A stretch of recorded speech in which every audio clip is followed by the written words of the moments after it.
Hello and welcome guys. Make yourselves comfortable and enjoy. Well, now, this is Affinity Chaos. Chapter 81. 2 days later, the group continued heading forward. They encountered more beasts on the way, only they were not as strong as the horned snake they had faced previously. They had also encountered more people throughout the journey, but they focused on the task ahead of them without getting involved with anyone. Look. Klaus pointed towards their right with his mouth wide agape. When the others stared in the direction, they couldn't help but suck in a cold breath. An azure palace could be seen, floating midair. How's that even possible? Reynolds asked in a dumbfounded manner. The others couldn't answer since they were just as shocked as he was. Looking closer, they noticed there were already about 8 people who were gathered outside the palace. They walked in the direction and soon got close to it. They hadn't seen these people before, so they knew they were most likely from another empire.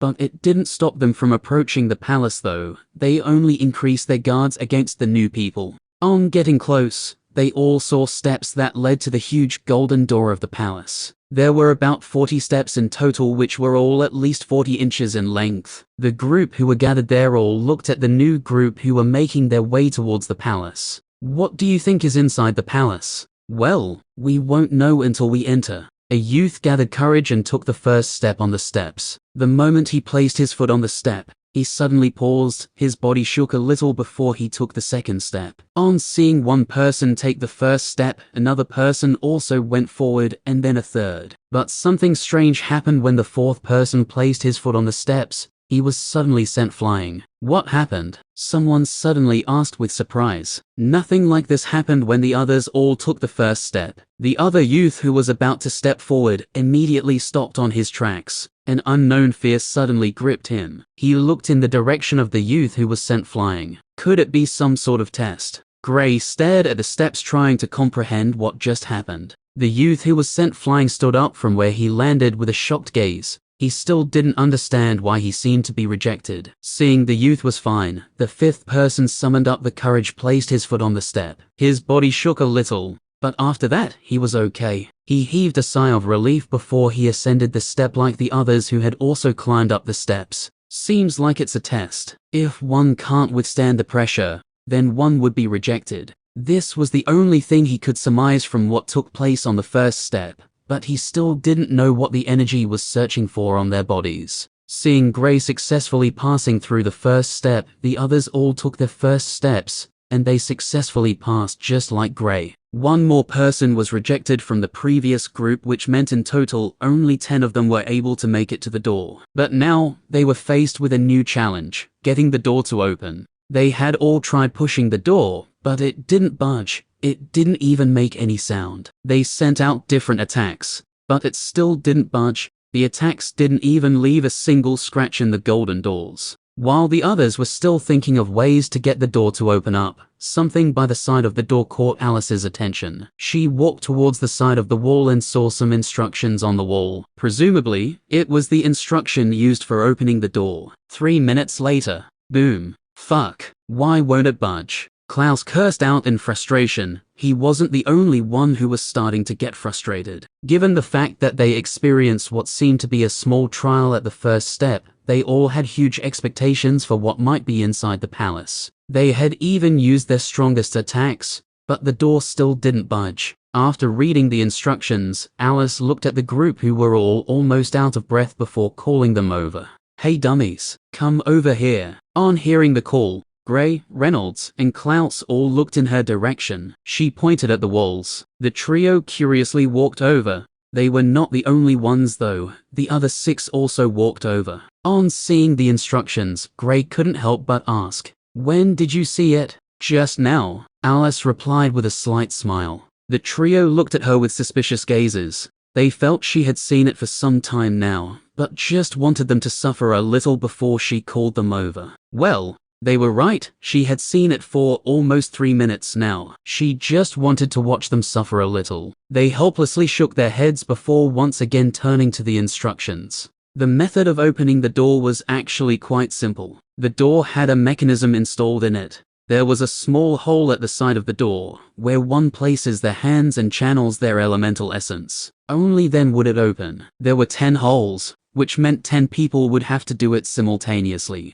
Well, that's easy. Creak. The door slowly started opening on its own. Some moments later, the golden door opened wide, and a cold ancient breeze blew in the faces of everyone as they stood in front of the door. They looked at the dimly lit palace before staring at each other. They all steeled their minds and walked into the palace. As soon as the 10th person walked inside, bam! The door suddenly slammed shut. Well, there's no turning back it seems. Gray looked at the current closed door. He stared around to see how the place looked. He noticed they were all in what looked like a huge spacious hall. He couldn't see the walls of the palace, due to the dim light. They all stood on the black and gold floor, which was made of a hard material, which gave a cold feeling. With the group's strength, they couldn't even damage it. A voice suddenly rang out in the palace. Trial. Metal Warriors. Objective. Survival time. 4 hours. The voice suddenly disappeared after this. What was that? A boy spoke out with a tinge of panic. Sounds like we're in some sort of trial palace.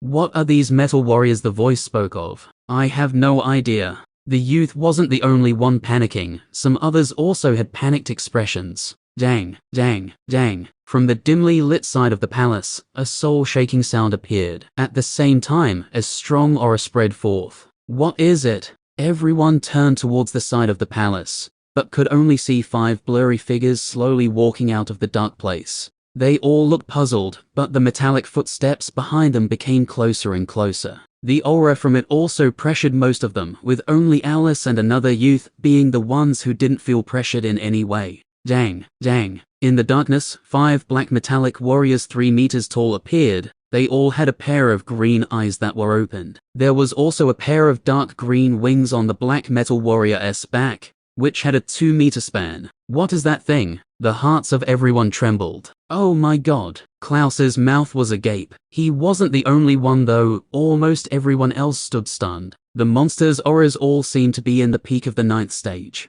Alice said after sensing the exact strength of the monsters. The hearts of everyone tightened, including Gray. Among the group who entered the palace, only Alice and one other youth were in the 9th stage. The rest all ranged within the 6th and 8th stage, with Klaus being the only one at the 6th stage. Chapter 82. Bang! Gray slammed into the ground heavily. They had been battling with the Metal Warriors for over 2 hours now. Since there were 5 Metal Warriors, they fought them 2 against 1. Klaus and Alice teamed up, given he was the weakest, while Gray and Reynolds teamed up against one of the warriors. The others also teamed up. For now, they put down their guards against the other, since if one of them died, it would spell disaster for the others. They had only been able to barely hang on against the Metal Warriors. If they were to attack each other, they will all die for sure. These things seem indestructible. Reynolds used his movement technique to dodge the fist the construct sent towards him. It's not them being indestructible, it's just our attacks not being strong enough.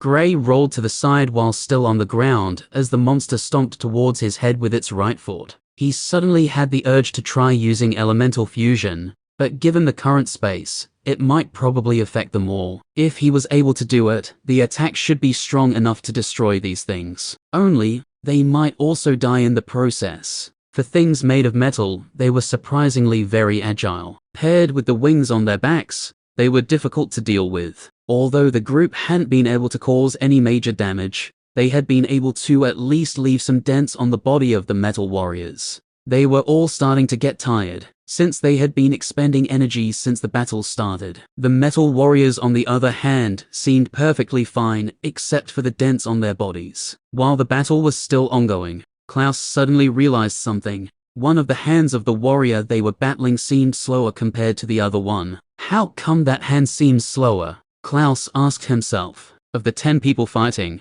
he was the one who was having a relatively easier time since Alice was able to hold off the warrior, although just barely. But it was enough for Klaus to think and move more freely. Once he gets an opportunity, he attacks the Metal Warrior, and whenever he notices the pressure on Alice was getting too much, he would distract the warrior to relieve the pressure. 20 minutes later, shit, we can't go on like this, Reynolds said in frustration. They almost couldn't hang on anymore. He already had some slight injuries. Luckily, the warriors were only using their fists. If they had been equipped with weapons, they would have definitely been in a more difficult situation. That's it, Klaus suddenly yelled after he sent an attack towards the metal warrior. What? Alice, who was once again pushed back by the warrior, asked. The reason one of its hands is slower than the other one. Klaus gave a slight chuckle. With this discovery, they would be able to defeat the metal warriors before the time is up. Well, given the way things were going,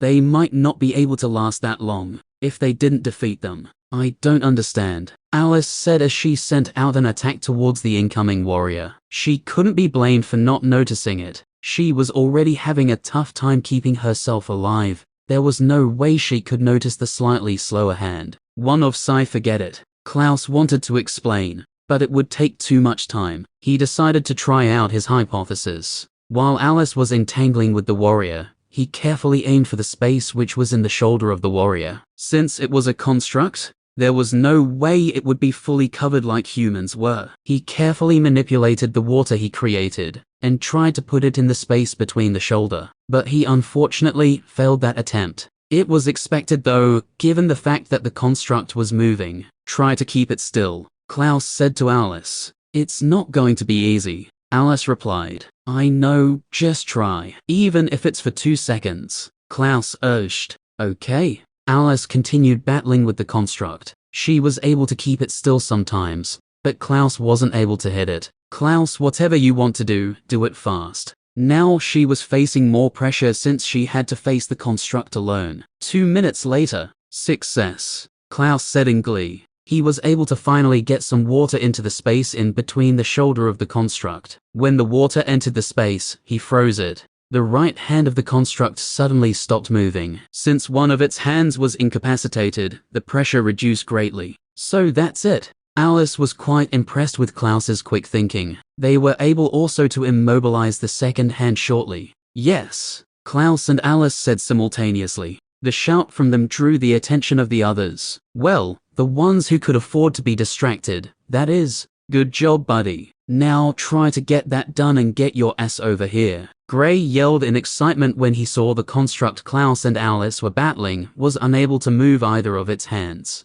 Klaus told the other 2 water elementalists in the group. On hearing the way to defeat the constructs, they all quickly put it to use. 30 minutes later, boom, the last construct fell on the ground, immobile. The group all sighed in relief. Although they were unable to destroy the constructs, they were able to immobilize them. At least now they could take a rest. They were still trapped in the place though since the time wasn't over yet. They all took the time left to recover their essence. 1 hour later, a door suddenly opened up at the other side of the hole. They all looked at the door which opened up. It was the only door they could pass, since the one they used in entering the place was still shut. They didn't go in immediately though. It was only after another hour did they all stand up and walk towards the door. The youth who was injured was carried along by his friends he came with, since he couldn't be left in the hall. After passing through the door, they entered a room. Inside the room, 3 boxes were lying on the floor by the side. There was a bed, and also a door which led outside the room.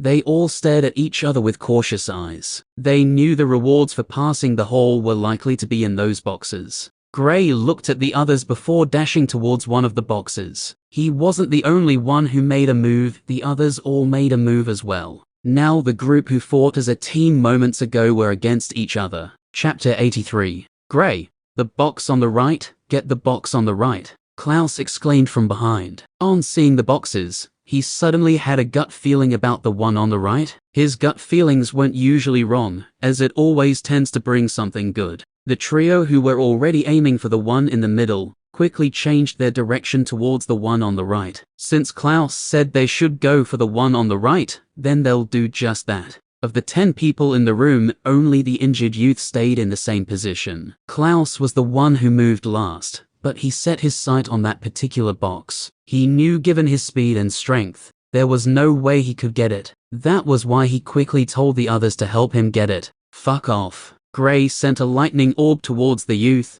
who was about to reach the box Klaus told them to acquire. The surprise attack stunned the youth as he didn't expect the trio who were already moving towards the box in the middle to suddenly aim at the one he wanted. What's the meaning of this? The youth yelled in anger. That box is mine. 3 people suddenly moved in the direction of Gray and his group. They were already in front of the box, and Klaus had also caught up with them. Currently, there were 3 different groups in the room. Gray's group had the highest number, with them being 4. The group who just spoke consisted of the other youth in the 9th stage, and 2 youths who were in the 8th stage. They had already acquired 2 of the boxes, but their greed was getting the better of them. Given the fact that they had 1 person in the 9th stage, they had no reason to be wary of Gray's group, since they felt the only person who would give them a tough time was Alice, who was also in the 9th stage. Although they didn't know the strength of Gray and Reynolds, but since they were in a higher stage compared to the 2, they felt they would be able to easily defeat them. Unfortunately, they didn't even add Klaus to the fray. Even though he was the one who came up with the idea of how to defeat the constructs, they all felt he wasn't strong, since he had to rely on Alice during the battle. This box is ours. Besides, you guys already took 2 of the 3 boxes in the room. Klaus stepped forward and said. He was actually quite upset with what the group was doing. They had already gotten 2 of the 3 boxes in the room, yet they wanted to take the last one. There was no way he would let that happen. Move aside, Ant was speaking with those 3. The youth in the 9th stage said in disdain. To him, he felt like killing Klaus wouldn't even take much of an effort, so he didn't even put him in his eyes. Moth of Dot. Klaus immediately cursed out. He had never been treated in this manner before, and to think he even told them all the method of defeating the constructs. If he knew something like this would have happened, he would have preferred to let them die. It wasn't like he was a saint anyway. Gray's eyes immediately turned cold. One of the people he hated the most were greedy people. You've already taken 3 boxes. At least let the others have a share. Even when he robbed Ahem took coins from the bandits, he left them with the copper coins. Of the 3 people left by the side, 1 was injured. 1 looked at Gray with hateful eyes, since he felt the last box was supposed to be his. The last one was hesitating if to help Gray's group or just see how everything played out. He was the one who was supposed to take the box in the middle, but he was attacked by the trio, who were currently facing off with Gray's group. In the end, he decided to stay at the side, since he didn't know just how strong Gray's group was. Both groups attacked at the same time. Luckily, the room was spacious enough for the battle. Alice faced off against the youth in the 9th stage. Gray faced off against the youth in the 8th stage, who was a water elementalist, while Reynolds faced off against the last youth, who was also in the 8th stage. As the battle progressed, Reynolds immediately entered into a passive state. Seeing this, Klaus immediately jumped into the battle. He was already pissed off by the total disregard the youth in the 9th stage showed him, so his attacks were fierce. The moment Klaus and Reynolds teamed up, the youth quickly fell into the passive state. Klaus and Reynolds had grown familiar with each other's attacking methods, since they spared a lot, so their teamwork could be said to be almost flawless. Gray's opponent was shocked when their battle started. At first, he thought he would be able to easily take care of Gray, but as the battle progressed, he noticed he wasn't even able to fight Gray to a draw. Rather, he was on the losing end. He was still able to hold at first, but it all changed the moment Gray started using his earth element. Alice, being the cute, violent girl she was already beating the hell out of her opponent. She didn't even give him a chance from the start, and just pummeled him mercilessly. 2 minutes later, ha ha ha, who were you calling Ant? Gray. Alice beat them up. Klaus laughed out loud as he was enjoying the sufferings of their opponents. The 3 people who were watching the battles were all stunned. Aren't they a little too strong? The youth who was hesitating asked in dread. Too strong, too strong. The other youth said foolishly while nodding his head. He felt happy that he didn't recklessly attack Gray the previous time, else he would have been beaten up badly. He was in the same stage as the youth Gray was currently beating up. Of the 3 battles, Alice's was the most fearsome, while the battle on Gray's side was somewhat steady even though he's beating his opponent. The battle on Klaus's side was, well, somewhat odd. Ugh. A scream of pain suddenly rang out in the room. When the 3 spectators looked towards where the scream came from, their eyes opened wide, and they subconsciously held their crotch region with sweat unknowingly pouring out of their bodies. They saw a scene that will frighten every male in the world. Klaus's leg was currently in between the crotch region of the youth they were battling. The youth's eyes rolled back after the scream, and he immediately passed out from the pain. This was the first time he felt something like this. When Gray glanced in the direction, he caught sight of what happened and nearly tripped over in shock. What the hell? He immediately pushed his opponent back before calming his racing heart. Kikekiki. Klaus's psychotic laughter rang out. He felt really good about what he just did. While they were battling with their opponent, beating him up, an idea suddenly popped into his head which he carried out without hesitation. The idea was simple: kick your opponent in the bouts. It was a simple and terrifying move. One attack was all it took to leave his opponent out cold. A sick smile appeared on his face after seeing the results of his attack.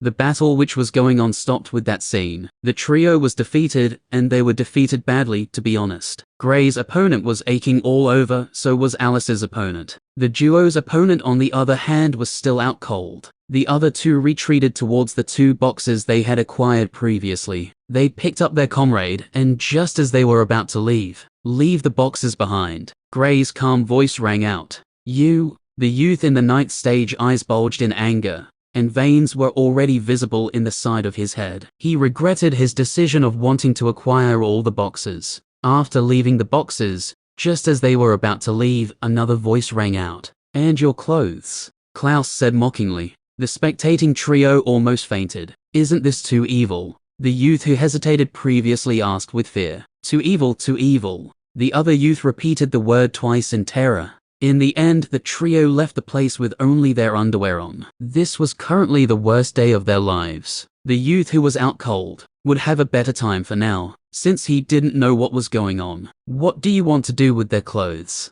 Gray felt a headache when he looked at Klaus. "Nothing, ha ha ha," Klaus replied as he casually destroyed them. After settling that issue, they all turned their attention towards the boxes once again. Chapter 84. The group slowly walked towards the boxes. On getting there, Klaus hurriedly opened the box he initially wanted. He was quite curious about what was inside. He wasn't the only curious one. Gray, Reynolds, and Alice all looked towards it curiously. Even the spectating trio did the same. When he opened it, he saw a smaller box carefully placed in the middle. Who puts boxes in boxes? Klaus asked himself. He picked the wooden box, which was roughly 12 inches long and 8 inches wide. It had a height of 10 inches. The box seemed to be made from an unknown wood. If one didn't look at it closely, they would think it was jade. He slowly opened the box. On opening it, a bone-chilling coldness enveloped the entire room, and Klaus, who was closest to it, felt like he was about to freeze. But that was not the only thing he felt. He sensed a terrifying amount of water energy from the box. He looked inside and saw a transparent blue tear-shaped crystal the size of an orange. But the crystal wasn't exactly solid, because its surface slightly rippled like a teardrop. "What is that?" Reynolds asked while shivering from the cold. "It's an ice river source," Alice replied. She was quite surprised seeing something like this was part of the rewards for passing the trial. She had only read about them in books before. Ice river source. The others all asked at the same time. Among the spectating trio, only one of them didn't look confused. Seems like he also knew of it. On seeing the confused look on the faces of the others, Alice told them what she knew about it. Acquiring an ice river source was very hard, since they only formed in the deepest parts of some mysterious rivers, with temperatures below freezing point, yet they don't form any ice. These rivers could easily freeze elementalists in the peak stage of the origin plane, if they go within 30 meters of where the source is formed. Only powerhouses in the overlord plane could acquire them. And even then, it is a very difficult task to contain the energy. It is very beneficial to water elementalist, due to the pure water essence it contains. After hearing what Alice said, Klaus couldn't help but ask, if it could easily freeze those in the peak stage of the origin plane, how come we're all perfectly fine apart from the chilling cold? Given the fact that this was something so strong according to Alice's explanation, it was surprising they were all still okay. "I don't know, but it seems like the energy inside was controlled, or tamed to the extent that it could be used by those in the arcane plane. If you could refine this, there's a high chance that you will break through to the origin plane within a month." Alice smiled as she said, "Usually, due to the freezing cold, only water elementalists at the overlord plane could use it. But now, given the sudden gentler nature, Klaus could refine it without fear of anything happening. A month? That's unbelievable." Reynolds replied in shock. Klaus was still in the 6th stage of the arcane plane. It would usually take at least 8 months or 1 year, before he should be able to break through to the origin plane. Given that they're in this place with much more abundant essence, it should take 4 months or so. But now Alice was saying all he needed was 1 month. It was shocking, to say the least. It's not unbelievable. That's just the minimum. Given the amount of essence in the source, he shouldn't have a problem with getting to the second stage, or even the third stage of the origin plane if he was lucky. Alice added. They all looked at Klaus with envy. It seems the reward was made especially for him, and the surprising fact was that Klaus told them to get that one initially. How did you know what was inside was beneficial to you? Reynolds couldn't help but ask. He was quite surprised that the box Klaus told them to get had something this good, and it was totally beneficial to himself. A gut feeling, haha. Klaus answered with a light laugh. He didn't think it would contain something this precious. The thought of breaking through to the origin plane excited him also. He carefully closed the box before turning his gaze to the other 2 boxes. Now he was quite expectant towards what was inside the other 2 boxes. Seeing the first reward, the others all looked at the 2 boxes with excitement. They all prayed it was beneficial to them all. Unfortunately, their expectations were shattered when they opened the first box. Inside the first box laid an odd-looking silver ring. That's it? Reynolds asked in disappointment. He looked inside to confirm if there was anything else, but he couldn't find any. Why would a ring be placed in one of the boxes? He asked again in frustration. He had high hopes for the boxes, but on seeing what was inside the first one, his hopes were crushed. Now all could do was pray the last box had something good. The others were also disappointed by the outcome. They all expected something good, but seeing the ring, they were all crestfallen except for Gray. He felt a weird energy around the ring, so he collected it, since no one else wanted it. They moved their attention towards the last box. With hopes not too high, Alice opened it. And just like the last box, what was inside wasn't anything precious, only this was something they could actually use. The last box contained a tonic from what they knew. It was used for healing. None of them were injured, so it was also basically useless for now. Gray looked in the direction of the injured youth who was by the side before throwing it towards him. Since they weren't injured now, it was best they have it to the youth. Although they didn't know them, it didn't hurt to do some good sometimes. The youth caught the tonic with a surprised expression. He didn't expect they would hand him the tonic. This was something that would be helpful during the time they would spend here, since they didn't know when they might get injured. Although his injuries were severe, he should be able to recover within the next 2 or 3 months. It's just his chances of advancing in this trial would be shortened, and he might also die if faced with a dangerous situation. Thank you. He tried to bow towards the group, but he couldn't due to his injuries. His friend also showed his thanks. It's nothing. It would be bad if he stays in this state. Gray replied with a small smile. Now that we're done with this, we should get going. Klaus looked in the direction of the door. They still didn't know what awaited them there, but if he was given a chance, he would find a secluded place and immediately start refining the ice river source. Gray and the others looked at the door before walking towards it. We'll be leaving now, Gray said to the trio before they disappeared past the door. What awaited them was still unknown. Thank you, the injured youth mumbled under his breath while looking at the tonic in his hands. This was a life-saving grace he didn't know if he could repay, but he had already placed Gray and his friends in his heart. He will forever remember this kindness. Chapter 85. After walking past the door, the group entered a large hall with 2 doors, one at the side and one ahead of them. The door they used in entering the hall disappeared just after they passed through it. How mysterious. Klaus looked at the hall in bewilderment. How was this palace even made? Reynolds couldn't help but ask. After passing each door, it always felt like they were being transported into another place entirely.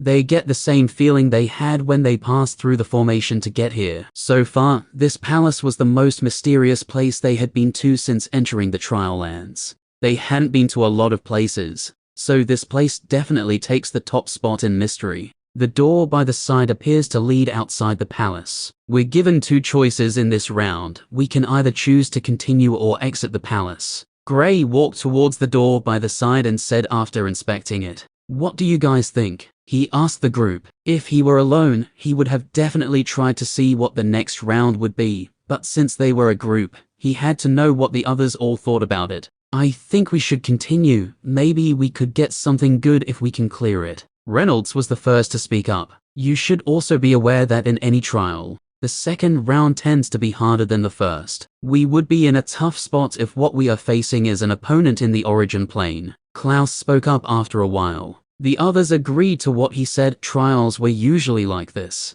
But still, there was no way they would know what they were going to face until they entered the place. But I still think we should continue since this is a rare opportunity for us, he added. Alice, Gray and the others looked at her. Now, all they awaited was her decision. If she said they shouldn't continue, then they'll have to exit the palace. Of course we're going to continue. Alice's lips curved upwards. She has always been one who liked challenges, so there was no way she was going to miss this. Great. Since we've all agreed to this, we'll continue the trial. Gray exclaimed in excitement. He would have felt sad if they didn't continue the trial. The group looked at each other before walking towards the door ahead of them. After passing through it, they appeared in a cave. The only thing different about this place was that the door they used in entering the place was still there, which meant they could leave the place at any time. Ahead of them were 3 paths. Now they had to choose which path to take. On seeing they had to make a decision on which path to take, Gray, Alice, and Reynolds looked at Klaus concurrently.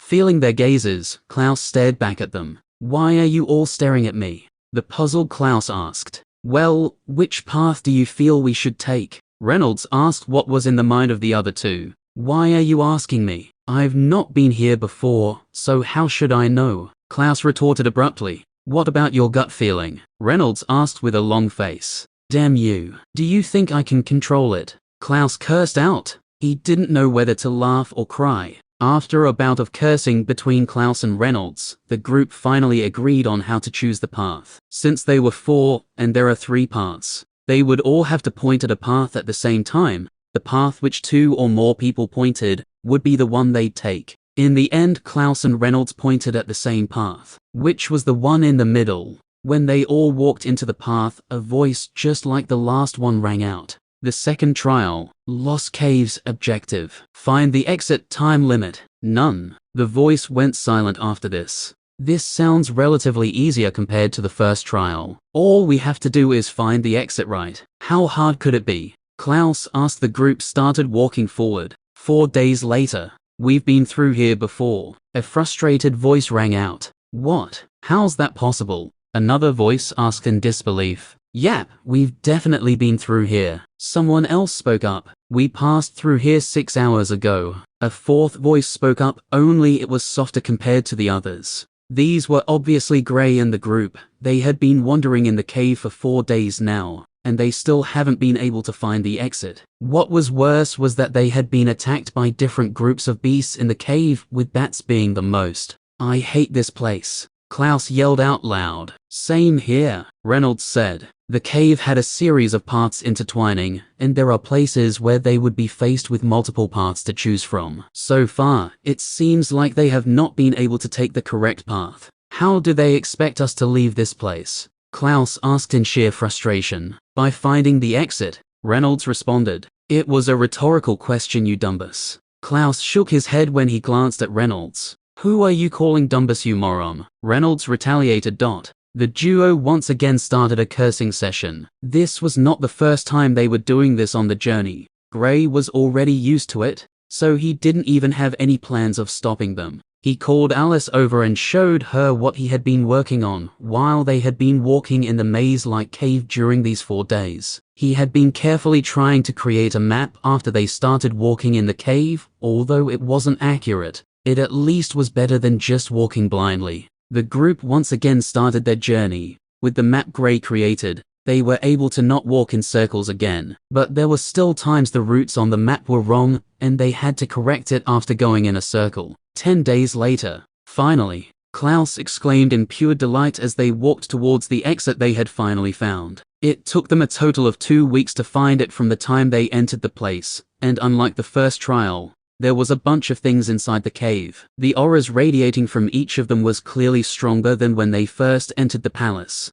and Klaus had even broken through to the 7th stage of the arcane plane. Gray and Reynolds weren't far from a breakthrough as well. They should be able to break through within a week. Among the group, only Alice didn't show any signs of breaking through yet. But it wasn't unexpected since she was already in the 9th stage of the arcane plane, and the next breakthrough would take her to the origin plane. Klaus could be said to be the most fortunate, since he hadn't even refined the ice river source yet. I thought we were never going to leave this place. Reynolds shuddered at the thought of staying in this place. The constant attacks they faced from the beasts in the cave had improved their abilities all round, and there was also a faint killing intent that would sometimes radiate from their bodies, due to killing too much when they were in the cave. Walking past the cave, they saw an open field before them. They looked behind them only to see the big palace. So there were only 2 trials. Gray looked back at the palace with a glad expression. He was happy he could experience both trials, since they had helped hone his fighting skills. He was confident he would be able to hold on against some elementalists at the 9th stage of the arcane plane now. So what do you all think should be our next course of action? Reynolds asked the group. They all stared at each other. They knew they would have to separate at some time during the trial. I think going out separately is the wise choice for now. First, I need to find a secluded place to refine this, since keeping it with me isn't a good idea, and there's no way I will agree for you all to stay with me, since it would decrease your chances of gaining something here. And besides, I don't even know how long it would take me to completely refine it. It might take a month, just as Alice said, or it might take 2 months. Klaus was the first to speak up. You're right. The others all agreed with what he said. I'll be leaving first, you all better make sure you don't die. I'll try to find you guys after breaking through. Klaus turned decisively before disappearing into the forest by the side. Reynolds was the next to leave before Alice went in the other direction. Now, Gray was left all alone. The true trial has just begun for the group. Chapter 86. Gray stared at the vast landscape ahead of him. From now on, he would have to journey alone. Although having company was great, he still enjoyed being alone in places like this. After taking a deep breath, he set off towards the eastern part of the trial lands. I'll increase my strength first before I start exploring the place. I should be able to break through within 2 days. He sensed it wouldn't take up to 2 days before he breaks through, so he decided to first break through before he heads out, since it was always better to increase your strength in places like this. In this aspect, he slightly felt envious of Klaus. If he had been the one to refine the ice river source, he would definitely have been able to awaken his water element, and it would have been a high grade also. Not just that, but he would have also gotten a higher boost in strength compared to Klaus, since awakening a new element will naturally give him an upgrade added with the essence in the ice river source. But since it was beneficial to his friend, he wouldn't fight over it with him. It would be great if Klaus would be able to break through, given his stage was the lowest among them all. He located a cave not too far from the palace. After confirming it was safe, he immediately started his cultivation. Later the next day, Huru, Gray, who was seated crossed-legged, breathed out a turbid air. After almost a day and a half, he had successfully broken through to the 8th stage of the arcane plane, and he could clearly feel the difference in his overall strength. Sending his spiritual energy inside his body, he saw the chaotic form of his essence orb, which had 3 different colors. Getting to this stage, he suddenly remembered what he read about breaking through to the origin plane. On getting to the peak of the arcane plane, the essence orb in the body of the elementalist will transform into a bead that will settle in the Danshan. The bead is usually one, but in the case of dual elementalists, they have 2 different beads, since they have 2 different elements. Since he currently had 3 elements, he would form 3 beads when he breaks through to the origin plane. He hoped he could awaken a 4th element before he breaks through to the origin plane. He felt he wasn't far from awakening both the water and fire elements, since he had been comprehending them for a long time now, when he didn't try to comprehend either of his 3 elements. Now, it was time for him to explore this place. If he's lucky, he might be able to break through to the 9th stage within the next 2 weeks. If not, it will take him 1 month. Calculating the time, he had spent almost 3 weeks here. He still had over 5 months left. There was a good chance he might reach the mid-stages of the origin plane before he leaves this place. Gray got to his feet and walked out of the cave. It was already starting to get dark when. I should get something to eat first. I'll think of what to do after that. He lightly patted his stomach during the time they spent in the palace. He didn't eat anything, and he immediately started cultivating after leaving the place. This was the longest he had gone without eating, and although it hasn't started to affect him, since elementalists at the arcane plane could easily go over a month without eating, he just enjoyed eating. Before long, he appeared in a place that looked like a garden. I've struck gold. Gray's eyes lit up as he stared at the garden in front of him. The garden stretched to at least 200 meters in length and width. There were some plants and fruits he recognized there. If he could refine a good amount, forget about 1 month, he would be able to break through to the 9th stage within a week. Ha ha ha. I knew my luck wasn't bad. Gray laughed out loud as he immediately ran towards the garden. Just as he was about to enter, he suddenly stopped. This place should usually have beasts around, since it has abundant resources. He calmed his excited heart and carefully surveyed the area. If he carelessly charges into the garden and ends up being attacked by a strong beast, it would be bad. Strange. How come I can't see any beast? Gray furrowed his brows. He couldn't see any beast around the area the garden was. Just to be extra sure, he sent out his spiritual energy. Although it couldn't cover an overly wide area, it shouldn't have a problem with covering 150 meters. If he still doesn't sense any beast, he'll immediately start harvesting. Another 3 minutes passed and he still didn't sense any beast. He sent out his spiritual energy 3 more times to be extra sure before he ran into the garden. Haha, a scarlet blood fruit. This place is heaven. Gray happily plucked the 5 fruits which were on the tree. These fruits had the unique property of increasing the strength of an elementalist in a short period of time. They were very rare, and he never expected to find them here. They also had a very faint trace of fire element in them. Maybe they might just be what he needed to awaken his fire element. The garden had different rare plants and fruits he had read about. There was a lot he wasn't familiar with though, but it didn't stop him from collecting them. He was still stuffing his bag when he suddenly heard a noise. On lifting his head, he saw the head of a bunny popping out from the ground. The bunny twitched its nose like they usually do. Huh, bunny. He was slightly taken aback seeing a bunny popping out of the ground. He was stunned by its size though. The bunny Chris had at the valley was only about half a meter tall. But when this one fully emerged from the ground, it was well over a meter in height. The most surprising thing was its cultivation level. The bunny was already in the 7th stage of the arcane plane. Who knew bunnies could cultivate to this stage? Well, you, my friend, came at the perfect time. With these plants, I'll be able to make a great bunny soup. Just as he got within 10 meters of the bunny, he suddenly caught sight of a movement from the side of his eyes. Pop. Another bunny popped out from the ground. This one was also in the 7th stage just like the first one. 2 bunnies. Not bad. Gray nodded with a smile. Given his current increase in strength, he didn't have anything to fear in the arcane plane any longer. Even Alice might not be able to defeat him anymore. Facing 2 bunnies wouldn't be too much of a hassle. The only thing he felt regretful about was the fact that he could only kill one, since there was no way for him to store the other one. Taking another step, he suddenly froze in place. A series of popping sounds echoed over the place. Pop, pop, pop. Looking around, Gray's hair stood on end. Over 100 bunnies popped out of the ground, and the one with the lowest stage was at the 6th stage of the arcane plane. There were even 3 who were in the 9th stage. Gray stood on the spot staring at the bunnies. The bunnies all stared back at him. It was like he was in a sea of bunnies. Surrounded from all angles, escaping was not going to be easy.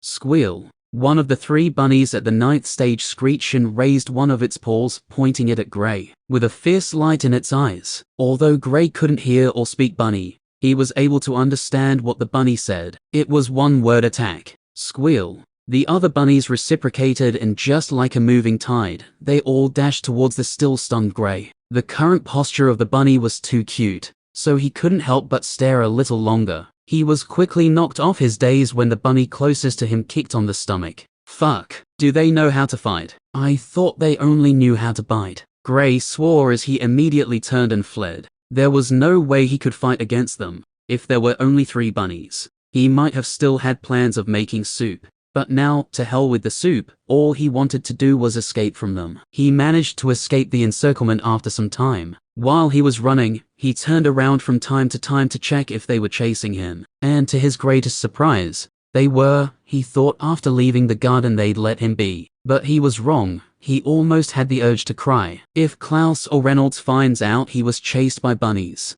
they mock him forever. He suddenly heard a loud squeal from behind him again, and just like the first time, the bunny in the 9th stage had the posture of a general telling his soldiers to attack. But unlike the first time, Gray didn't find it cute. Bunnies aren't cute like everyone says, Gray said out loud as he once again used his movement technique to flee from the area. Chapter 87. Damn bunnies. Gray cursed while sitting in a crossed-leg position inside a hole in a huge tree. The bunnies surprisingly chased him for over 1 hour. He could swear the leader of the bunnies gave him a smug look, like, "I thought you wanted to make bunny soup." Looking at his bag, he felt a little excited about his harvest. Although he didn't take a lot which would have guaranteed him a quick advancement to the 9th stage, they were still better than nothing. Since he was not an alchemist, there was no way he could fully bring out most of the essence from the plants. The best he could do was just cooking them, since unlike fruits, plants shouldn't be eaten directly because there are toxins present in them. There are procedures in extracting their essence, but he did not know of them. However, cooking them will only bring out at most 10% of the herbal essence. But he'll have to do with that for now. He didn't plan on using all the plants,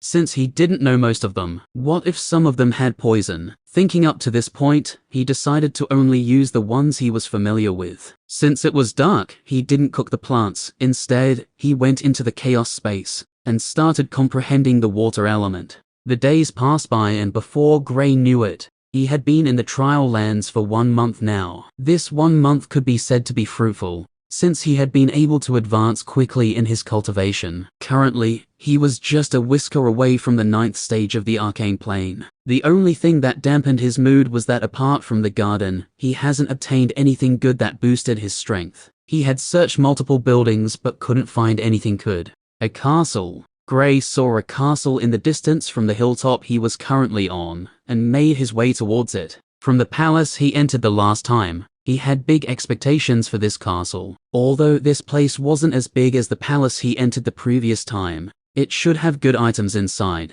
It took Gray 3 minutes to get to the castle. There wasn't anyone outside the castle, which meant 2 possibilities. Either they were inside, or there was no one here. He cautiously entered the castle, and before he could walk any further, he heard sounds of battles. Someone's fighting. No, seems like a group. At first, he thought it was a single battle, but from the sounds, it was clear the battle was between 2 groups. He sneaked towards where he was hearing the sounds, and soon a big hall appeared before him, and he noticed the groups fighting against another. There were at least 10 people in each group, and at the side of the hall, 6 beasts could be seen lying lifelessly on the ground. These beasts aren't weak, they are all stronger than an average peak arcane plane elementalist. Gray thought. He had battled with beasts that were exactly like these, so he knew just how strong they were. Focusing his attention back to the group fighting, he saw some familiar faces he saw not too long ago.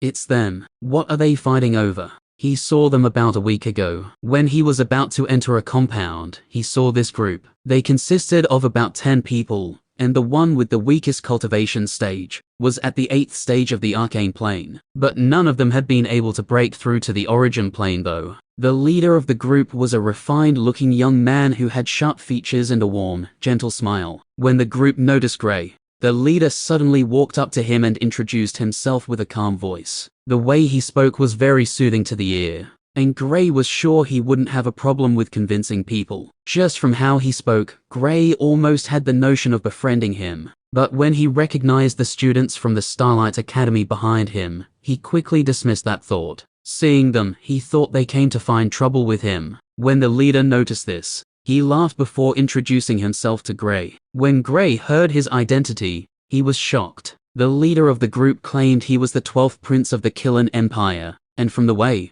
the students from the Starlight Academy were behaving towards him, it didn't seem like he was lying. He didn't expect the 12th prince would recognize him. He hasn't even seen this 12th prince before or any other prince. He was invited by the prince to join their group, which he politely refused. Since the prince was talking to him calmly, there was no need to be rude to him. But there was something he noticed the moment he refused. He felt a hint of animosity from them, the prince included. Well, He already felt it from the trio from the Starlight Academy the moment they saw him. Although the prince hid it quickly, he was still able to sense it. I understand the animosity coming from the students from the Starlight Academy, but I've never met any of the other people, so I don't get the reason they are feeling this way towards me. It shouldn't be because I refused to join them, right? Gray had always kept his guard up whenever he crosses paths with people. He increased it further the moment he recognized some people from the Starlight Academy. He further increased it when he sensed animosity from people he hadn't even made contact with. What's that? Gray's attention was immediately drawn to the box which was placed not too far from the fighting group. There's an array protecting it, but it seems to have worn down due to time. They are probably fighting over who will acquire it. But from the aura radiating from the array, it has been attacked before. It's almost broken even. Fuck you all, this place was found by us. And we also defeated the beasts here. Now you all want to claim the reward. A youth from the other group yelled towards those from the Killing Empire. The prince replied in a very cool and calm manner. It doesn't matter who finds it first. It's who has the strength to acquire what's inside that matters. The group from the Killing Empire all laughed. They had been here before the other group defeated the beasts, but they hid so as not to alert them of their presence. When the group successfully killed the beasts, they immediately went over to the box, but seeing it was protected by an array, they started attacking it. Luckily, the array didn't seem to have a self-repair function, or maybe it had, but it wasn't working properly. They were about to break the array when the group from the Killing Empire showed up and attacked them. Gray looked at them for a while. The moment he saw the box, his interest was aroused, and he was already plotting on how to acquire it. He didn't care about any prince. If he's a prince, what does it have to do with him? Given his knowledge of arrays, although this array was more complex compared to the ones he knew, they all had the same outline. If he could figure out the weakest link, he could quickly destroy the array and escape with the box. But he wasn't in a hurry. Even if he finds the link now, he couldn't attack, since he had to make sure he moved at the best time. The group from the Killing Empire already had the upper hand, and he estimated they would most likely win the battle, since the other group was already exhausted from the previous battle with the beasts. You should just give up. Some of you are already injured, and there's no way you can contend with us. The prince tried convincing the group. It would be better if they didn't have to waste their energy fighting a prolonged battle. The other group all looked dismayed. They had worked so hard just to get here. Even defeating the beasts wasn't easy. But now, someone wants to take the fruit of their labor. They didn't want to accept it. They couldn't. They would rather fight it out with them. What if what was inside the box was a life-changing item? The battle soon entered the crucial stage with both groups attacking more fiercely. Gray knew his time had come since there was no way he would wait for them to finish battling before he makes a move. Now that they were more focused on their opponents, they would not be able to notice him as he sneaks towards the box. He had already picked out the weak link in the array. Now, Chapter 88. This is ours, we can't let them have it, a youth said persistently. The sneaking Gray looked at the youth, and couldn't help but feel their decision to fight wasn't the best one. From the time he had been watching the battle till now, they were on the losing side. There didn't even seem to be any hope of them being able to turn the tide, yet they still chose to stubbornly hang on. Maybe they had a trump card. He wasn't really sure. It's not cowardly to admit defeat when you know there's no hope of winning. Although there are times in life when even though you know there's no way for you to win, you just shouldn't admit defeat. Gray felt this wasn't the time. They were in a trial land, a land where treasures were supposedly numerous. There was no way they wouldn't be able to find another treasure. Why the hell would they want to give up their lives just because of one? Well, thanks to their stubbornness, he had the opportunity to be the person benefiting. If the group had given up, there was no way he would have had the thought of stealing the treasure. He wouldn't even be here as he would have immediately left the place the moment he sees the group from the Killing Empire. The thought of stealing the box only came to his head when he realized what was going on. He saw an opportunity when the other group decided to fight resolutely. But he admired their bravery though. Although he felt their choice wasn't a wise one, he even felt his current choice of action was impulsive, since if he were to be caught, it wouldn't be great. The group from the Killing Empire would definitely not let him off. He was already lucky they didn't attack him the first time. Stealing the treasure is no different from slapping them in the face. Well, That was on the premise that he was caught. If he could successfully steal the treasure and leave the place with no one noticing it, then it would be perfectly okay. Boom. An attack that was dodged by a student from the Starlight Academy landed close to Gray. Shit. What the hell? Gray almost screamed out loud. Luckily, he was able to quickly regain his composure. The attack landed just 5 meters away from him. If he were hit by it, it would have been a painful experience. There were a bunch of things in the hall he could easily hide behind. As he was making his way towards the box, he would stop and look at the battle to confirm if he should still continue with his plan. It wouldn't be funny if just as he stepped out to take the box, the battle ends, and both groups stared in his direction. Attacks were flying left and right in the battle, and the group from the Killen Empire were gaining more advantage against their opponents. If it continues like this, the battle would end in at most 10 minutes. Well, that was enough time for him to take the box and make a run for it. The distance from the door to the other side of the hall was almost 500 meters. This showed just how big the hall was. Currently, Gray had already gone over 100 meters. There was the corpse of one of the dead beasts about 60 meters away from him. This would also be one of the things he would use to hide from the fighting group. Ugh! One of the youths screamed out in pain. On hearing the shout, the others from his group all looked towards the direction. They saw one of their comrades was seriously injured by his opponent. "Ah, you animals!" Another youth shouted in anger and increased the fierceness of his attacks. He was not the only one, his comrades also did the same. The youth from the Killen Empire furrowed his brow, since this was not the result he expected. According to his speculations, after seeing their comrades seriously injured, they'll decide to retreat, since their hopes of victory would also be diminished due to the injury. But unexpectedly, they all attacked with renewed vigor. It was like seeing their comrade injured was a form of motivation for them. HMPH, fools who don't know what's good for them. The youth snorted coldly before he resumed his attacks. Gray looked at them all and was quite surprised. These people were really passionate. Well, the more they fight, the better for me, Gray thought as he silently moved towards the body of the dead beast. On getting there, he squatted by the side of the beast. Given its size, there was no problem for it to hide Gray's body, even though it was lying on the ground. At the time Gray battled with the beast, he estimated they were at least 6 meters tall. Gray, who once again focused his attention on the battle, failed to notice that the beast, which had its eyes closed previously, was currently staring at him. He even placed his hand on the head of the beast as he stayed in the squatting position. Strange, what's this foul smell? I didn't perceive it a moment ago. The beast, which currently had its mouth open, was breathing slowly.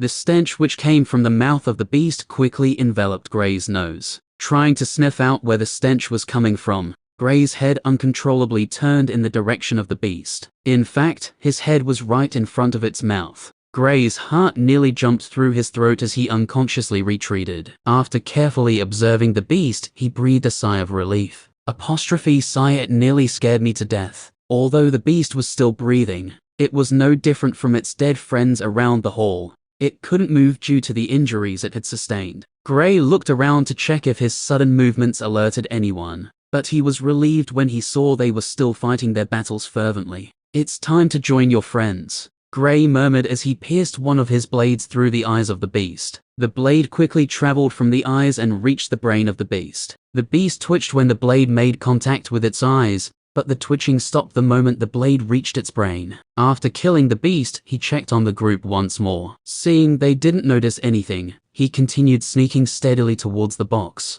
2 minutes later, got it, Gray thought, excited as he broke the array. It wasn't as easy as he thought it would be. The array was much more complex. Looking at it from afar, he could already tell it wasn't on the same level as the ones he had worked with. But when he tried breaking it, he had to reevaluate it. At first, he thought the difference wouldn't be too much, but on getting in touch with it, he noticed just how big the difference was. He slowly picked the box from the erected stone, and once again starting sneaking quietly towards the door. Before they'll realize what happened, I'll already be long gone, Gray snickered in his mind as he carefully sneaked towards the door so he could escape. Bang! A sound echoed in the room. It was different from when attacks had been landing on the walls of the hall. It sounded like someone hitting a wall. Looking closer, Gray realized it was a youth from the Killen Empire.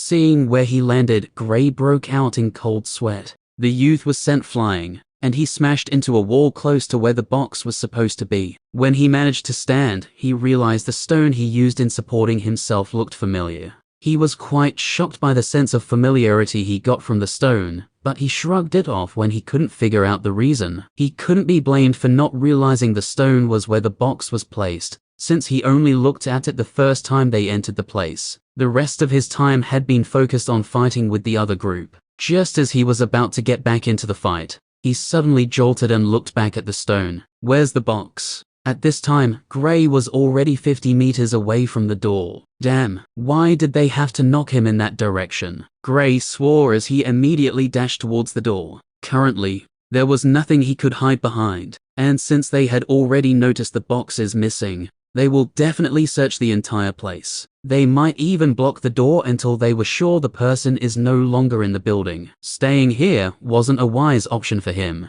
The fighting stopped instantly when they heard the youth. How can they still continue fighting when what they were fighting for was gone? Where's it? The prince asked with a cold face. There is no one else in the hall. Or could it be? He quickly looked in the direction of the door, but only saw the back of the fleeing Gray. There. The prince dashed towards the door. When the others saw this, they immediately followed behind him. Chapter 89. The moment Gray passed the door, he sensed they had already started chasing after him. If not for that moron, I'd have successfully left without them realizing it. Oh well, I'll run first. Looking at the box in his hands, he couldn't help but feel curious about what it contained. The size of the box was somewhat impeding his movement speed. He decided to take out what was inside and ditch the box. When he opened it, he was surprised by what was inside. Inside the box laid an egg. It was pitch black in color, and was slightly larger than two fists combined. An egg.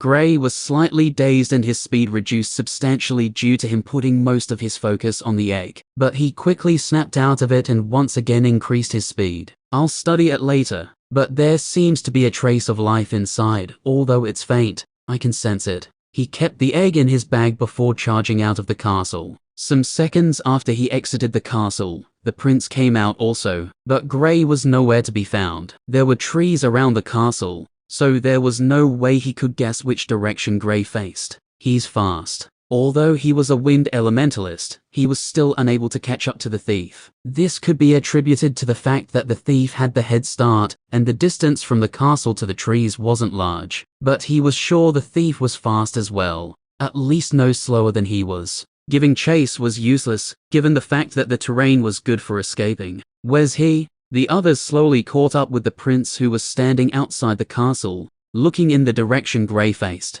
Gone. The prince said indifferently before turning back inside the castle. That was not the only hole in the castle, there were others. So, he wouldn't brood over losing this box. He was upset, that was certain, but there was nothing being angry could do. But there was something he found strange. When he saw the back of the thief, he felt a sense of familiarity. It was like he had seen the person before. Who was it? He went deep in thoughts as he walked into the castle. He had seen many people since entering the trial lands, so it would be hard for him to remember just who it was from seeing only their back. Shit. After all our hard work, another person was the one who benefited. A youth from the Killen Empire said angrily. The other group also felt frustrated, but they were happy the group from the Killen Empire wasn't the one who obtained the box. Now you all know how it feels, only in your case, you couldn't even fight back. A youth laughed out loud, pleased on seeing the misfortune of the group from the Killen Empire.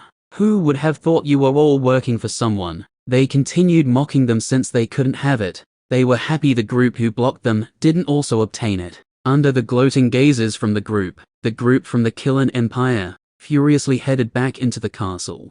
5 minutes later, Gray was sitting on a tree with the egg in his hand. What could be inside? How come it is still alive? He could feel a faint ancient aura coming from the egg. Just how old was the egg? He didn't know. According to what Chris told him, this place was discovered 900 years ago. This meant the egg was at least 900 years old. That was a terrifying number. How strong was the creature which was inside, for it to still be alive even after so long? Or could it be dragons? Gray's imagination started running wild, but unfortunately, there was no way for him to get an answer. After looking at it for some time longer, there was no change in the egg. He thought maybe the egg would hatch after it was removed from the box, but it didn't seem like it. He placed the egg back into his bag before thinking of where next to head towards. 2 days later, bang! The body of a huge crocodile slammed heavily into the ground. Gray walked calmly towards the beast. It truly does live up to its name, he thought while looking at the corpse on the ground. This was the corpse of a rare beast, the black lightning crocodile. The crocodile is equipped with a rare type of lightning, black lightning, hence its name. Its scale is tough, and it took Gray a great amount of effort before he was able to defeat it. Well, the crocodile was in the 8th stage of the arcane plane. Had it been in the 9th stage, there would have been no way he could have defeated it. Gray felt excited while looking at the beast. This beast could be said to be a walking treasure. Its scale could be used for making clothing that is almost fully resilient to lightning. The lightning element was imbued in its bones, which could be refined with weapons. There are rare weapons that have attributes imbued in them. If an elementalist uses a weapon that was imbued with his element, the attack power will be increased by almost 20%. These weapons are known as elemental weapons. But the most important treasure in the body of this beast to Gray was its heart. The black lightning crocodile heart is called a water heart pulse. It was biased towards the water element, and had the effect of cleansing the body. In Gray's situation, he wouldn't have a problem in awakening his water element if he acquires it.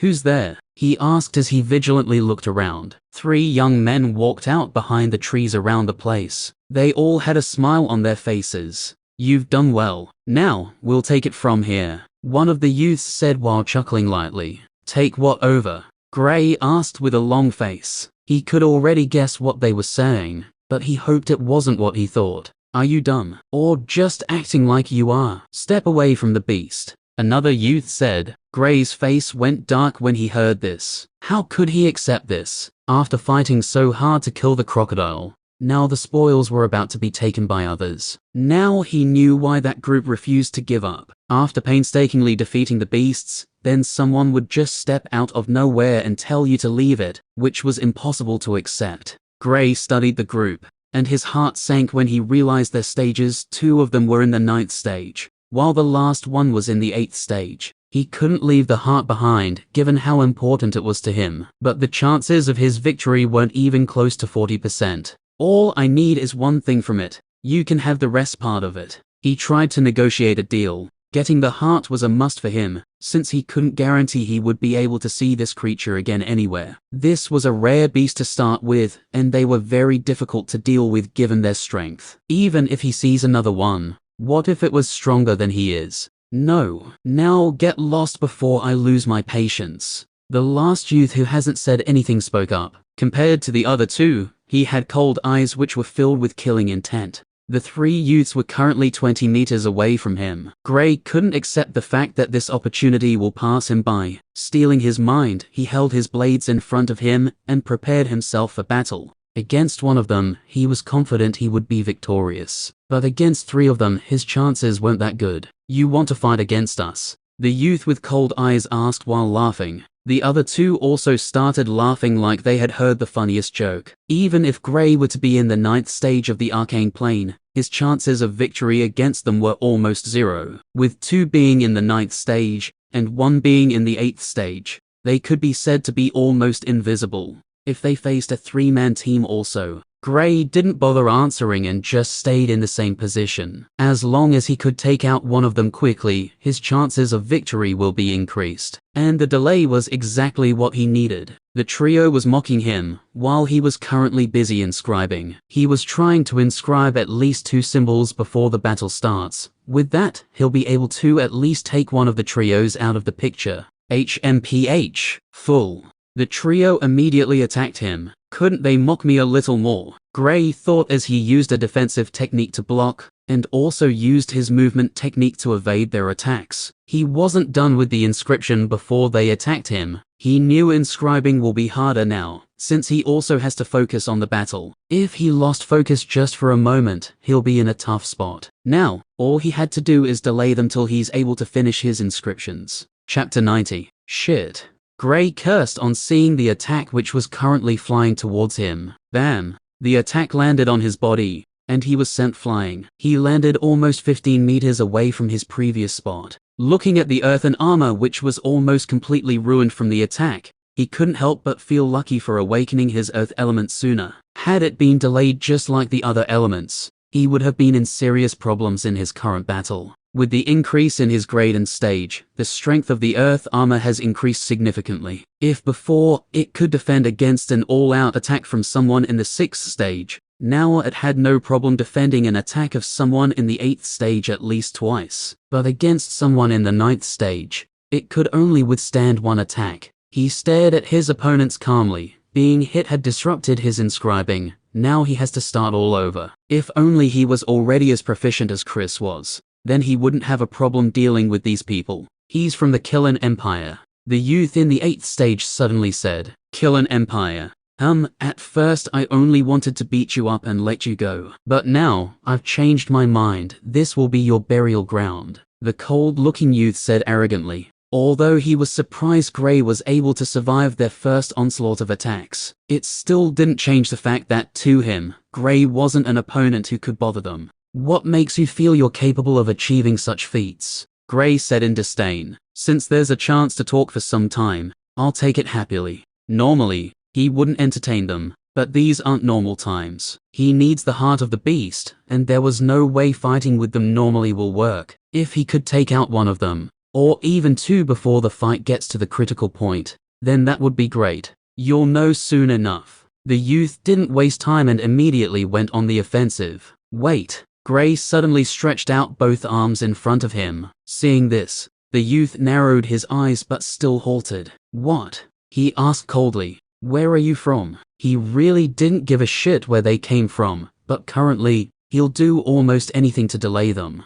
The trio looked at him before the other youth in the 9th stage asked, Why are you asking? When he heard the reply, he felt elated. If he could at least delay them for 3 minutes, then it'll be great. But he knew that was just a pipe dream. Oh, you see, I haven't really interacted with anyone outside my empire, so I thought maybe you could tell me how things are in your emp. Boom. Gray, who was still speaking, quickly dodged to the side, and an attack landed where he was previously standing. So impatient, he complained as he once again engaged in battle with the trio. Well, so far, Gray really hasn't been having a good time. Attacks were landing on him left and right, and he had used earth armor so many times that he couldn't keep count. Usually, after making the armor the first time, it stays with the elementalist till the end of the battle, unless it takes heavy attacks that will destroy it. But unfortunately for Gray, each time he makes one, it doesn't last up to a minute before it's destroyed. Some were even destroyed instantly. His still being able to fight is mostly because of the earth armor and his movement technique. Currently, he felt like the speed boost he got from both the lightning and the wind element isn't enough, as, although he was fast, he couldn't dodge all of them. He's strong, the cold-looking youth said with a stunned expression.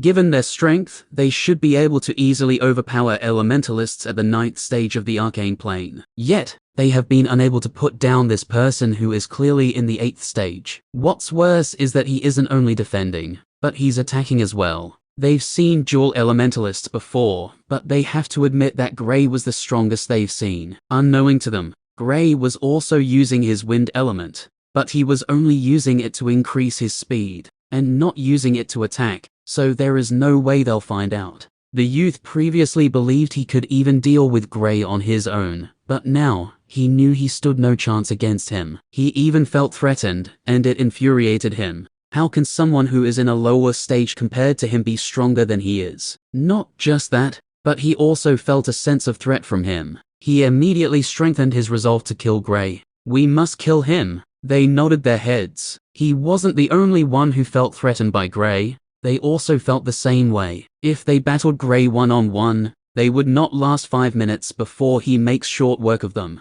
Their opponent was from the Killen Empire, and there have been rumors saying they'll be going to war with the Killen Empire soon. The trio was from the Azure Empire, and naturally, they'll also take part in the war. If they were to allow Gray to grow further, he'll become a big threat to them if the war starts. Someone like Gray could greatly influence the flow of a battle, since he can take on several opponents who are in a stronger stage than he is. Their attacks became fiercer, and soon, injuries started appearing in Gray's body. Although they weren't severe, at the rate the battle was going, it wouldn't be long before he falls. 6 minutes later, just a little more, Gray told himself. He was already starting to lose hope in the battle, as his inscriptions had been stopped halfway countless times during the battle. But this time, he was already almost done. In another minute, his inscription will be complete. Then these people will get it from him. While the battle was going on, something was taking place that none of the people there noticed. Gray's blood was slowly flowing towards his bag like it was being attracted by a strange force. Inside his bag, the previous pitch-black egg was different compared to its previous appearance. Now, if one looks closer, they'll notice vein-like red lines moving around the egg. It was like a moving blood vessel. Gray's blood flowed in the direction of the egg, and it in turn absorbs it. But there's no way the bleeding Gray will realize the blood which was flowing from his body was moving in the direction of the egg. Lightning rain. Gray used one of his strongest moves. The trio was slightly taken aback by the sudden appearance of the lightning, but the two at the 9th stage were able to escape the range of the attack quickly. The youth in the 8th stage wasn't as fast as they were, and he was caught in it. Great. Gray didn't think twice and sent an earthen spear towards his opponent. His current motive was simple, and that was to kill these people. The thought of letting them go if he were to defeat them had already far left his head. He already noticed the killing intent from them. Since they want to kill him, why would he let them go if he had the chance? When he started cultivating, one of his mottos was, "As long as you attempt to kill me, then I'll kill you first." Showing mercy to your enemies is the same as hurting yourself. He learned that from the different books he had read, which told the stories of some legends who fell because they decided to show mercy to their enemies. He already marked them dead the moment he sensed their killing intent. The youth in the 8th stage was unfortunately hit with paralysis when the lightning touched him, so all he could do was stare as the earthen spear moved towards him. Fear and despair were visible in his eyes. He didn't want to die. The youth who closed his eyes opened them after some time. When he noticed he wasn't hit by the earthen spear, tears of joy fell from his eyes. He survived. He had escaped death. A smile appeared on his face after this thought flashed through his head. But then, his smiling face froze, and his eyes were filled with unwillingness. As his body fell lifelessly on the ground, he was dead. Don't celebrate too early. Gray, who noticed the youth's joy when he realized he wasn't hit, said with a cold smile. "How?" The cold-looking youth asked, dumbfounded. He destroyed the attack Gray sent towards his friend, so how did he still get hit and die? The other youth also stared at the dead youth with fear eminent in his eyes. Who attacked him? At the thought of this, he quickly looked around, but still couldn't find anyone. Gray stared at the two stunned youths, and his smile grew colder. "This place is really fitting for a burial ground, only it won't be mine," he said as he launched himself towards them. Above him was a silver symbol. Chapter 91. What's that? The cold-looking youth pointed at the silver symbol which was on the sky with horror. After Gray killed the first youth, he had completely suppressed them. It was even harder for them to defend against the attacks, which would sometimes fall from the sky unexpectedly. They were always confused about where the attack came from. It was only after some time passed did the youth notice the symbol. So that's how he killed him, he thought as realization dawned on him. He had been puzzled about how their friend died. Now he knew the reason. It was because of that. Being too engrossed in the battle, it was hard for something else to draw his attention, as he knew any slip up, and he'll end up like his dead friend. At first, he thought it was some kind of special technique Gray was using to unleash the attacks, but now he knew it wasn't because of any special techniques. It was that odd silver-looking symbol that was attacking them. But what he couldn't figure out was how Gray did it. If he had such a trump card before the battle started, why did he allow himself to be beaten up before using it? From the looks of it, it seems like he could use it almost limitlessly. Every single brain cell in his head was trying to process what was happening, but he still couldn't figure it out. As the battle went on for another minute or so, the situation of the duo entered a more dire state. If they continued battling, they will most likely end up dead within another 5 minutes. They had to escape. "There's no way we can defeat him. We have to escape and tell the others," the youth said to his companion. Although he said this, he still didn't turn to run away. It was like he was waiting for something. "I'll wait till he's distracted with trying to kill Lucas, then I'll make a break for it," the youth thought coldly. He didn't care if his friend died, as long as he could escape with his life, then he's satisfied. They could call him whatever name they wanted. He didn't care. What matters is survival. If you can use your friend to bait the enemy who wants to kill you, so you can escape, why not? Go. I'll hold him back. He looked at Lucas with eyes that said, I'll try to stop him, so you can escape, even if it means I'll die trying.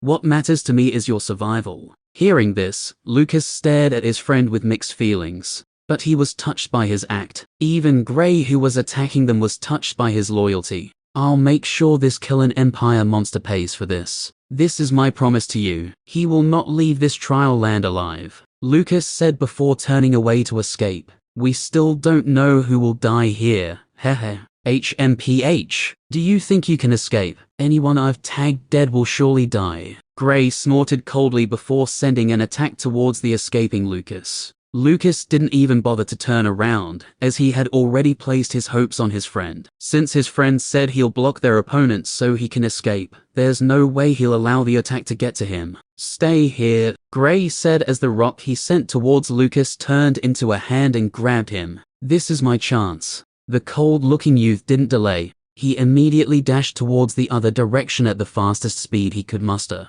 Lucas, who was caught by Gray, was surprised by what was happening. Before he could realize anything, his friend was already escaping in the other direction. Bernard, how could you betray me? When Bernard heard this, he snickered before replying, this is for the good of the Empire. I'm stronger than you, so naturally I should be the one to survive. And even if you escape, you might get killed by something else. But my chances of survival are higher. And you should know killing a monster like him is a must. Don't worry, your good deed will not go unnoticed. I'll make sure the Empire knows of it, and your family will be celebrated for giving birth to a hero. With these words, he disappeared into the forest. Gray was just as dumbfounded as Lucas was. He actually didn't expect his attack to get to Lucas. He knew there was no way he could keep both of them here if they wanted to escape. Not only that, but he might be able to kill one, but the other will almost definitely escape. But if they decided to continue fighting,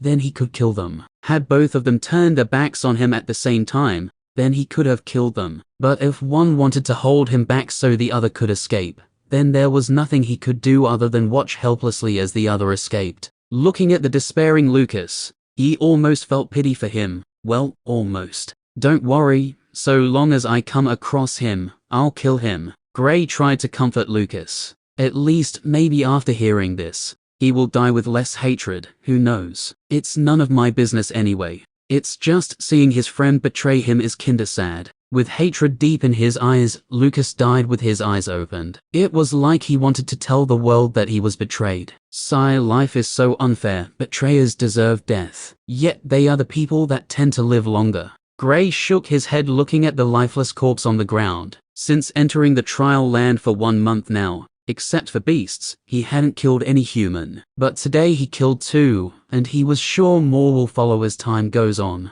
There can't be peace in the world. I have to grow stronger to ensure I can protect everyone and everything I hold dear to me, he said with determination. Initially, when he started his journey in cultivation, all he wanted to do was become strong, just like those legends he read about, and be worshipped by all. But now, a new desire had risen inside him, and it was stronger than the first one. He wanted to protect. He wanted to grow stronger so he could protect himself, his mother, his father, his friends, his master, everyone who was close to him. He wanted to protect them all. Thinking of this, he suddenly realized why Claude determinedly faced off against the mercenaries to ensure Nina escaped. Although he knew he couldn't defeat them, he still faced off against them to ensure he protected her. Will I ever find the one who would make me do something like that? This will be the first step towards my new goal. He slowly walked towards the dead crocodile. Acquiring the water heart pulse will mean an increase in strength, since he'll awaken his water element. He will not only awaken his water element,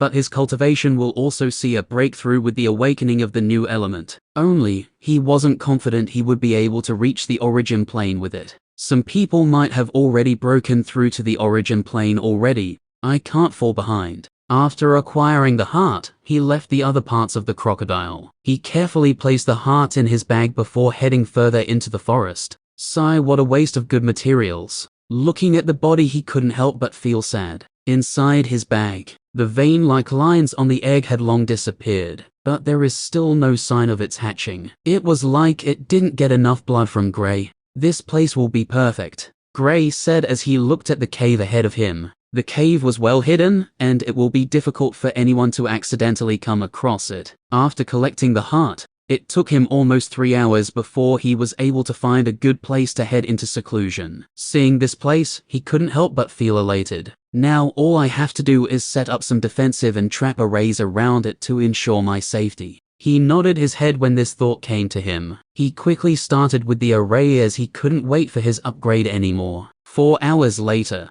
Phew, that wasn't easy. He breathed out heavily as he looked around to confirm he got all the spots right. Now it's time for my upgrade. With a joyful expression, he entered the cave and made a wall that covered the entrance of it. For the next 2 weeks or so, he'll shut himself out from the world. His full focus will be on refining the water heart pulse and breaking through. Chapter 92. In a secluded building, a youth could be seen sitting in a meditative position with an orb in his hands, which gave off an intense cold aura. The youth opened his eyes and looked towards his right. Hearing the increased sounds of movements, he stood up from his sitting position and slowly walked towards the direction the sounds were coming from. Reaching there, he saw a black leopard. From the aura it's giving off, it seems to be in the 9th stage of the arcane plane. I should be able to deal with it, but I don't know if there are others around, the youth thought while looking at the creature as it took big strides around the building. As if sensing the youth's gaze, the leopard looked in his direction. It looked at the youth and faced him. Both the youth and the leopard stared at each other for some time, each clearly wary of the other. I haven't battled a beast in the 9th stage since I advanced, the youth thought as a little glimpse of fighting intent surfaced in his heart. But after some thought, he decided against it. Although I'll like to test my current strength, doing it now isn't worth it. Besides, the beast doesn't seem like it wants to attack. The youth looked on for some time before slowly backing off. He knew turning his back against the beast might trigger its predatory instinct, and it might just probably lose what little reasoning it had. The leopard didn't make any other movements, and just stared at the departing human. Just as the youth turned and was about to exit the building, he saw another leopard outside the building. This one was slightly weaker compared to the first one as it was in the 8th stage, but it isn't far from a breakthrough. Had I gotten into a battle with the first one, I would have been in a difficult situation if this one joined the battle. Unfortunately, things don't always go as planned. The leopard, being a predatory type beast, had keen senses, so it was able to sense the arrival of the human. Unlike the first one, this one charged straight at the youth. Damn, couldn't it just pretend it didn't see me? The youth thought, frustrated before sending out a water snake towards the leopard. Bam! The leopard was immediately sent flying. Stupid cat, the youth said with a smirk. Wow, my attack power is insane. Normally, someone in the 9th stage of the arcane plane can't easily send a beast in the 8th stage, flying so easily. He didn't stay any longer, and quickly left the place before the other leopard would recover from the attack, and the other would exit the building. The youth soon disappeared from the area. This youth is Klaus, who found a place for his seclusion 2 weeks ago. It has been 2 weeks now. I wonder how the others are doing, Klaus thought while running in the forest. In these 2 weeks, he had already broken through to the 9th stage of the arcane plane. His speed could be said to be the fastest among everyone who entered the trial lands. In 1 month of entry, he has gone from the 6th stage to the 9th stage. And it seems he isn't far from breaking through to the origin plane. This was the second time his seclusion has been disrupted during these 2 weeks. He couldn't complain though, since there is a high number of beasts present in the place. I should find a good spot to complete my refining, or even I should at least break through to the origin plane before they disrupt my cultivation again. Shaking his head, Klaus continued heading deeper. This place should be a go. He didn't finish his statement before he started hearing the sounds of fighting not too far away. Going over to check it out, his jaw dropped. With stars almost shooting out of his eyes, he stared at the open box at the side of the building. Essence stones, and 2 of them seemed to contain water essence. I will acquire it. No, I must acquire it. Klaus stared at the box greedily. There were about 7 fist-sized stones in the box, with 2 of them being blue. This was a sign of them being filled with water essence. One had earthen brown, which signified it was of the earth element, and the other 3 were orange. He couldn't see the last one clearly.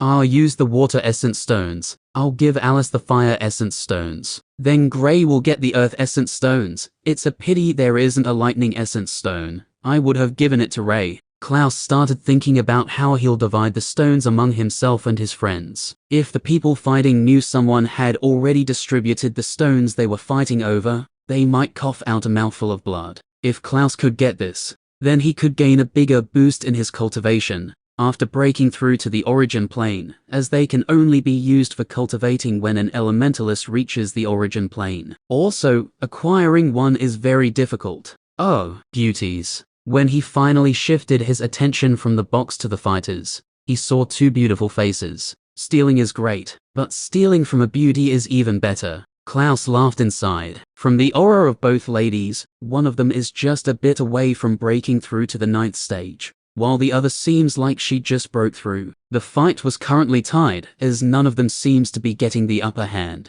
From Klaus's love for ladies, one would expect he wouldn't steal what they were battling for. But what would their beautiful faces give him? Nothing. What would the essence stones give him? Increase in strength. So you see what's more important. Arranging his hair, Klaus sneakily swaggered towards the box. It's not like he couldn't defeat both ladies if they were to fight, but seeing how beautiful they were, he decided to only steal the stones. Before long, he had already reached the spot the stones were. Opening his bag, he started picking them and placing them in his bag. Oh, guess Ray is lucky after all, he thought when he saw the last stone in the box. It had a silver color which showed it's of the lightning element. After putting the last stone on his bag, that's strange. How come I don't hear fighting anymore? Turning around, Klaus was greeted by the furious gazes of both beauties. He immediately raised his hands. It's not what you think, he said to the ladies. Oh really?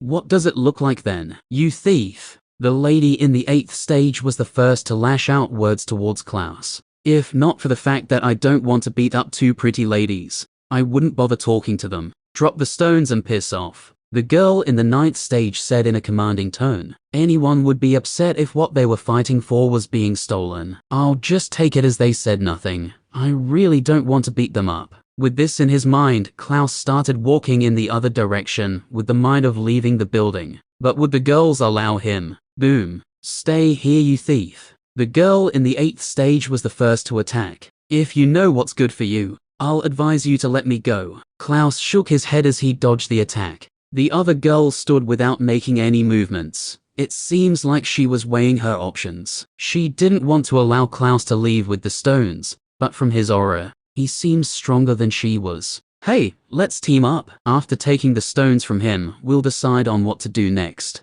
The girl in the 9th stage said toward her previous opponent. Okay. The girl in the 8th stage nodded. When Klaus easily dodged her attack previously, she knew she was no match for him. Why do they never listen? Klaus prepared himself for battle. I really don't want to beat them up, he thought. 5 minutes later, 2 bloody girls were lying on the floor motionless. It was unknown whether they were dead or alive. At first, when the battle started, Klaus wanted to go easy on them. But then he realized something. These ladies wanted to kill him. After realizing this, he changed them from beauties to enemies. Just like Gray, Klaus hated it whenever someone directs a killing gaze towards him. If he notices this, then he'll try everything he can to kill the person. It's not that he was evil or anything, it's the rule of the world. And leaving someone who wants to kill you alive is like leaving a sword hanging above your head. I should start my seclusion. The battles from now on will be harder than this was.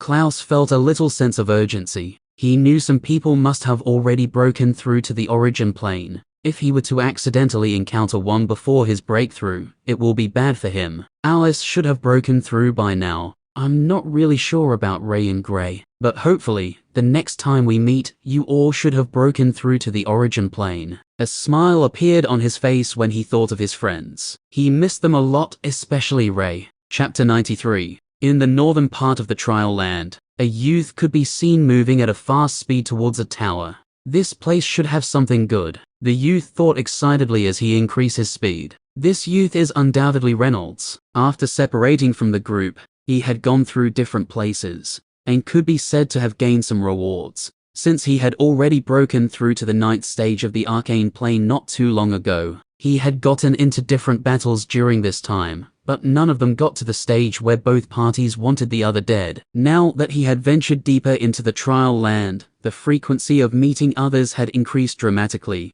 compared to the first 2 weeks, where they barely met others. Entering into the first floor of the tower, he found nothing. Well, this place is already ransacked. Turning around, he headed towards the 2nd floor. Still nothing. He moved and went to the 3rd floor. Finding nothing there also, he faced the stairs to the 4th floor and then the 5th. It was only on the 8th floor did he find something, and his eyes lit upon seeing it. An elemental weapon, he exclaimed before running towards it. Picking up the old-looking spear, he carefully examined it. It looks broken, but not completely destroyed. It should still be able to be used for some time before it becomes useless. Sadly, it's a water elemental weapon. Guess I'll keep it for Klaus. He searched for something he'll use to strap it to his back, since it was too long to fit into his bag. The disadvantage of this though was that everyone would be able to see the weapon, and the greedy ones will attack him, so they could acquire it. But there was nothing he could do. He couldn't hold the spear constantly, since it will impede his movements. And even holding it was no different from this due to its length. Searching the other floors, he didn't find anything good. He left the tower and headed for another one he saw while he was at the top of the tower. On his way, he encountered a youth. Seeing the spear on his back, the youth immediately attacked him. I know keeping this with me will attract trouble, but I can't leave it behind, since I don't know if I can find another weapon, or even if Klaus could. With this in his mind, he also attacked. There were no greetings or words. Both parties engaged in a battle immediately. After 3 minutes of fighting, Reynolds held the upper hand, although not completely. There might still be a chance for his opponent to turn the tide, so the youth refused to stop the battle. But after another 2 minutes, Reynolds started completely suppressing him. Without seeing any hope of being able to gain the upper hand, the youth escaped quickly. Reynolds, on the other hand, abstained from chasing him. He knew having the spear was like setting a target on himself. It would be best if he didn't come across any more people, as most of them are likely to attack him. 2 hours later. Fuck, this is bad, a youth with a bloodied arm said as he looked at the people coming his way. How am I this unlucky? Those bastards from the Starlight Academy. I'll make them pay, the youth said through gritted teeth. This youth was Reynolds, who was heading towards the 2nd tower. He accidentally came across a group of people from when he was about to get into the 2nd tower. The spear on his back immediately attracted their attention, and they surrounded him and told him to give it to them, which he promptly refused. After struggling with the trio for some time, he was defeated. After they acquired the spear, they still didn't show any signs of retreating, but they also didn't show any signs of attacking. But just as he was about to leave, he heard a youth saying he's from the Lunar Academy, while pointing in his direction. The moment the others heard this statement, they immediately turned cold and once again started attacking. From this, he figured they were all from the Starlight Academy. Although he had already broken through to the 9th stage of the arcane plane, he didn't have any advantage, since all his opponents were in the 9th stage also. If he were to fight them one-on-one, or even one-on-two, he was confident in his abilities. But fighting against 3 always difficult, too difficult even, especially for an elementalist with a single element. Where do you think you're running to? One of the trios sneered while looking at him. Heh, a worm from the Lunar Academy. Why don't you run your mouth anymore? Or did the cat got your tongue? Another one said while laughing. The others all burst into laughter when they heard this. They all felt a certain joy when they are beating up the people from the Lunar Academy. Due to the event where Blake charged over to their academy and almost killed one of their instructors, they all developed a strong hatred towards the Lunar Academy. Chris smacking one of their instructors to death increased their hatred to a terrifying rate. Now all they wanted to do was kill any Lunar Academy student they find in the trial. This group had already killed 1 student during the 2nd week they were in the trial land. Presently, they were about to add another student to the list. Don't worry, you wouldn't even know how you died. I'll make it as painless as possible, the last of the trio said softly. Being the girl among the group, one expected her to be the kindest in the group. But don't be fooled by her soft voice. Deep inside is a terrifyingly wicked monster. Even the two boys are scared of her. She enjoys torturing her enemies to the brink of madness. The first student they killed was actually personally killed by her. They watched her torture him for over 6 hours. They could still hear his horrified voice when he was pleading for death. The torture was so intense that the youth only pleaded for death, and nothing more. He wanted to die, but she didn't allow it. Only after torturing the student to her fill did she finally kill him. Yet the death wasn't fast in any way. First, she gouged out his eyes, cut off his tongue, before finally dismembering him. "I can't die here. I still have a lot to do," Reynolds screamed in his heart. He had tried battling them, but still to no avail. They were just too strong for only him to fight against. He tried everything he could, yet he still couldn't escape. His bloodied hand is a result of his attempt to run, which as you can see was futile. "Starlight Academy, I'll personally destroy you if I survive this," Reynolds thought hatefully. He had always hated the Starlight Academy, but now the hatred has increased by 100 folds. Death was in front of him, and he didn't know if he might be able to escape. "I'll kill you people," Reynolds spat hatefully. "Ha ha, good. I'd like to see you try." The girl giggled with her hands covering her mouth. They once again started fighting, with Reynolds getting hit most of the time. If not for his movement technique, he would have already been dead. The lightning element was known not just for its destructive power, but also for its insane speed. This speed had allowed Reynolds to hold on for this long, but he was already starting to tire. Once again he tried to flee the trio, but was soon caught due to his tiredness. These hateful bunch. Reynolds was infuriated. Currently, they had been chasing and attacking him for over 5 hours. It was like he was a game to them. He was already injured in multiple places, and the prolonged running and fighting were already starting to take their toll. Not to mention his injuries as well. Running is futile. You stand there humbly like the dog you are, and stretch out your neck, one of the boys said while grinning evilly. They were now in a compound, and there was no place for Reynolds to run to any longer.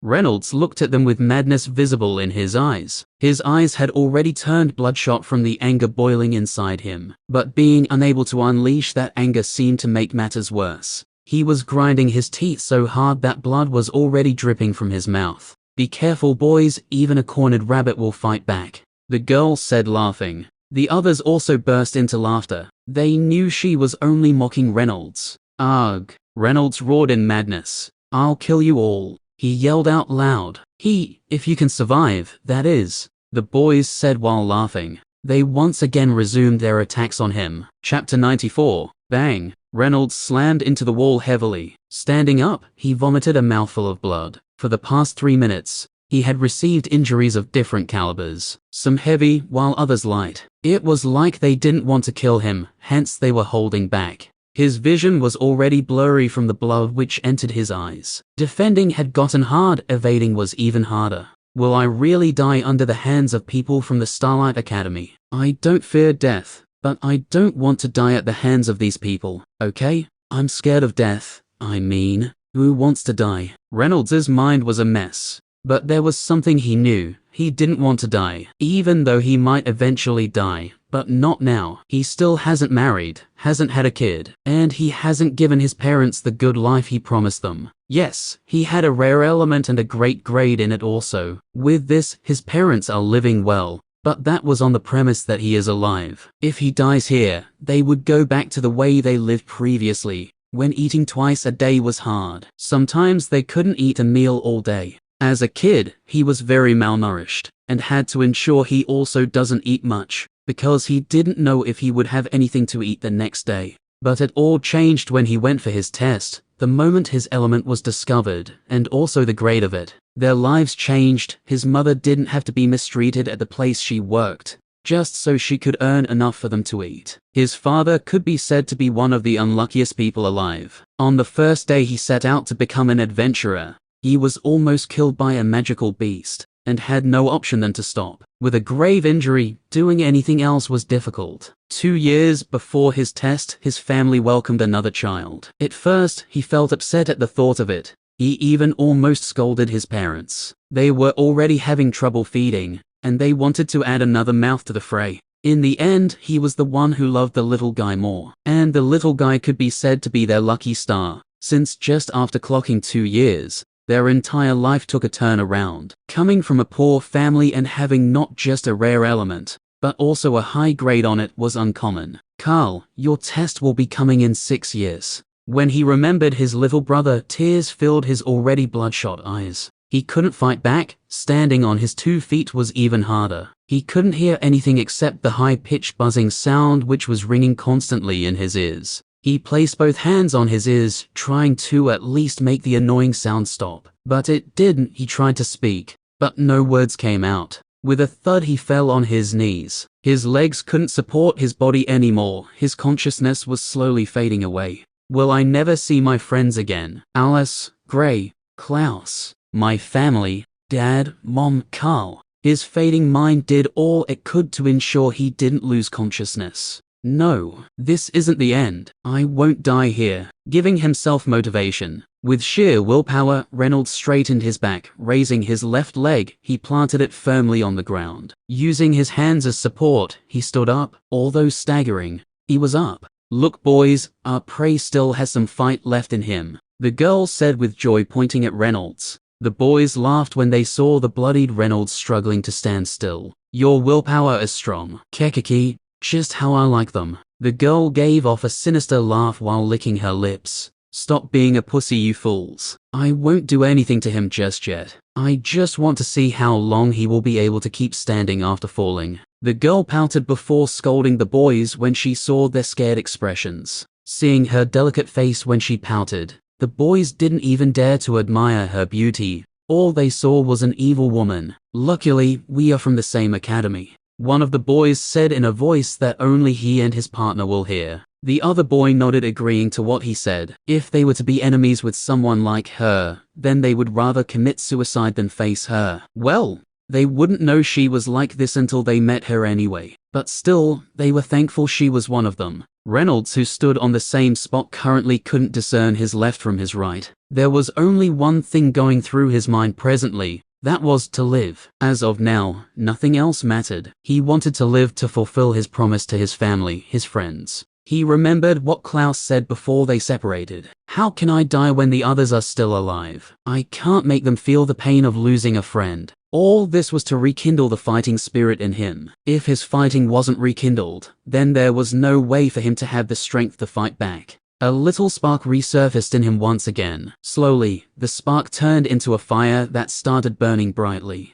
I know I'm not the strongest, but the likes of you aren't enough to keep me down. With this, he stood as straight as an arrow, staring dead in the eyes of his enemies. Without any fear, he started this round of battle this time. He didn't wait for them to attack before he retaliated. He attacked first. Lightning rain, the technique he had not been able to utilize for a long time, was used. This was one of the strongest attacks, and also the one with the widest range in the lightning element arsenal they knew of. And for the first time in his life, he used it. The attack was flawless as it was able to take his enemies unaware. The girl, who was on more alert compared to the two boys, was able to escape from the range of the attack after being hit 3 times. A chance. A glint flashed through Reynolds' eyes when he noticed one of them had been hit with paralysis. Swoosh. The sound of something breaking the wind was heard, and before anyone could figure out what was happening, a lightning arrow had already pierced through the head of the boy. With that, his body fell lifelessly on the ground. 1 down, 2 to go,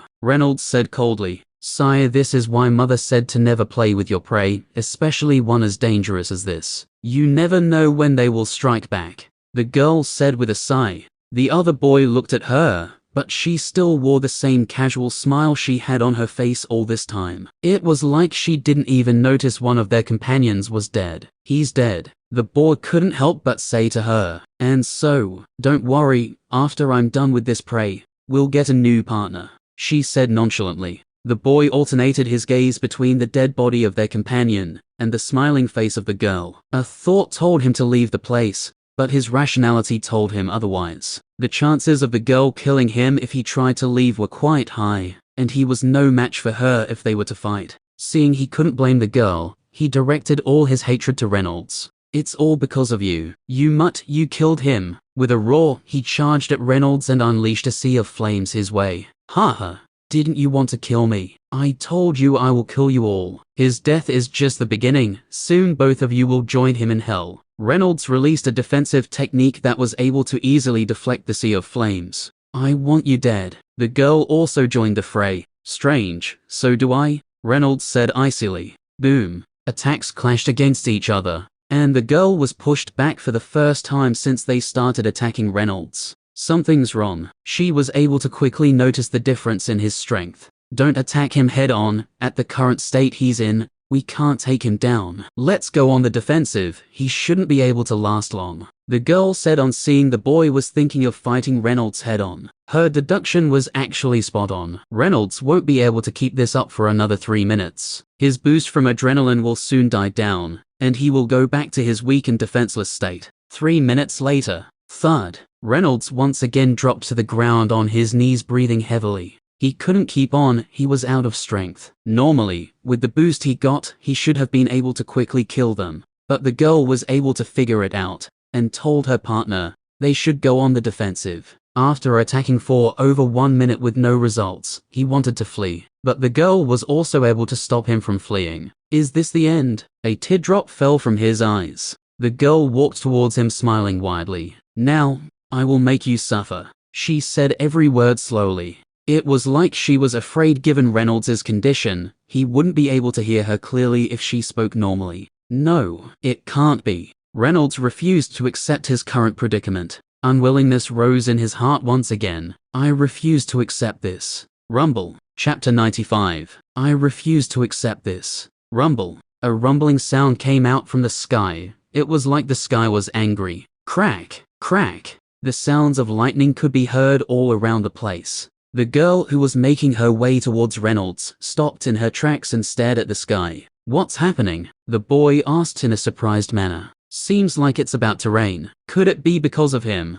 The boy asked, pointing at Reynolds. You're even dumber than I thought. Why would it rain because of him? She looked at the boy like he was a moron. Guess the rain wants to help you wash away your blood after I'm done with you. She once again focused her attention on Reynolds. But what she saw amazed her. Reynolds was standing once again. Your willpower is terrifying. She couldn't help but praise. I want to see just how long you can keep standing. She waved her hand, sending out a casual attack. The attack hit Reynolds firmly, and he fell down once more. 5 minutes later. Bam! Reynolds hit the ground again. In these 5 minutes, the girl had struck him over 6 times. But he always gets back on his feet. Stubbornness evident in his eyes. His body had already given up on him, but his mind keeps finding ways to make it move once again. The sky was still rumbling, and the sounds of lightning got louder. But the assumed rain still hasn't started. How does he still have the energy to get up? He has been watching Reynolds fall and stand up again for 5 minutes now. If he were the one in his position, he knew there was no way he would still be up. He wouldn't even have lasted this long under the assault of 3 people. But Reynolds not only lasted,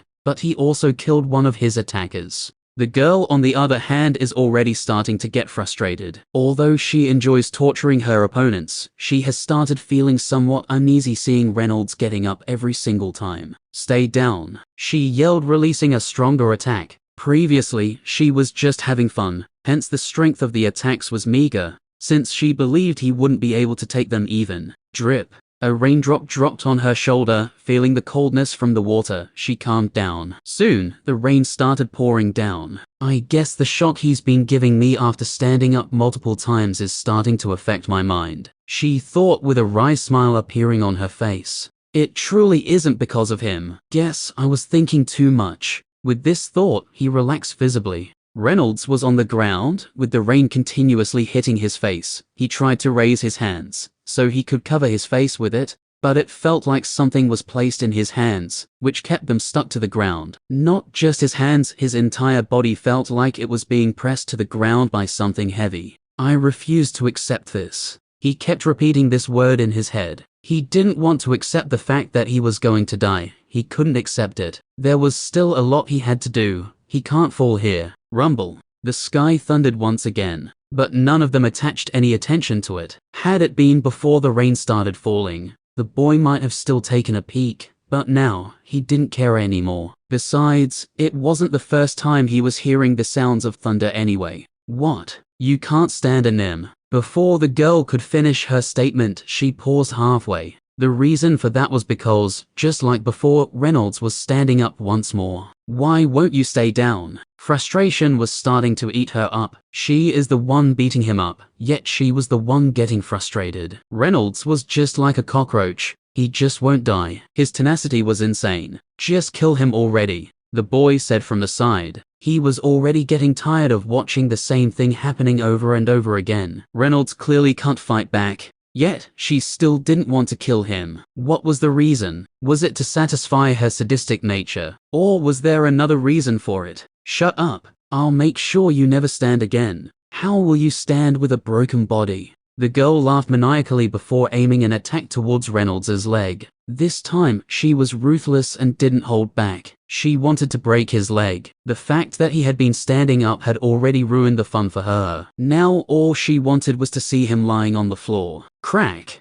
rumble, boom. Just as her attack was about to hit Reynolds, lightning fell from the sky, its target Reynolds. The girl quickly retreated when she saw the lightning heading towards him. Ha ha ha. You see, even the heavens are angry with you. How will you rise from this? The girl laughed continuously. Looking at the girl, the boy felt she wasn't stable mentally. At first, she was enjoying it whenever Reynolds stood up, but then she started getting frustrated whenever he does. Is this coincidental? He felt suspicious about the whole event. He remembered it was only after Reynolds roared did the clouds start gathering, but after the rain started, he thought it was just normal. But now, lightning suddenly fell and hit Reynolds. His thought process was still trying to comprehend what was going on. What's this? How come I don't feel hurt? Reynolds, who was covered in lightning, felt a strange sensation. His consciousness had almost faded when he suddenly saw the lightning heading towards himself. Although he was already very weak and was probably at death's door, he still nearly shit his pants from fright.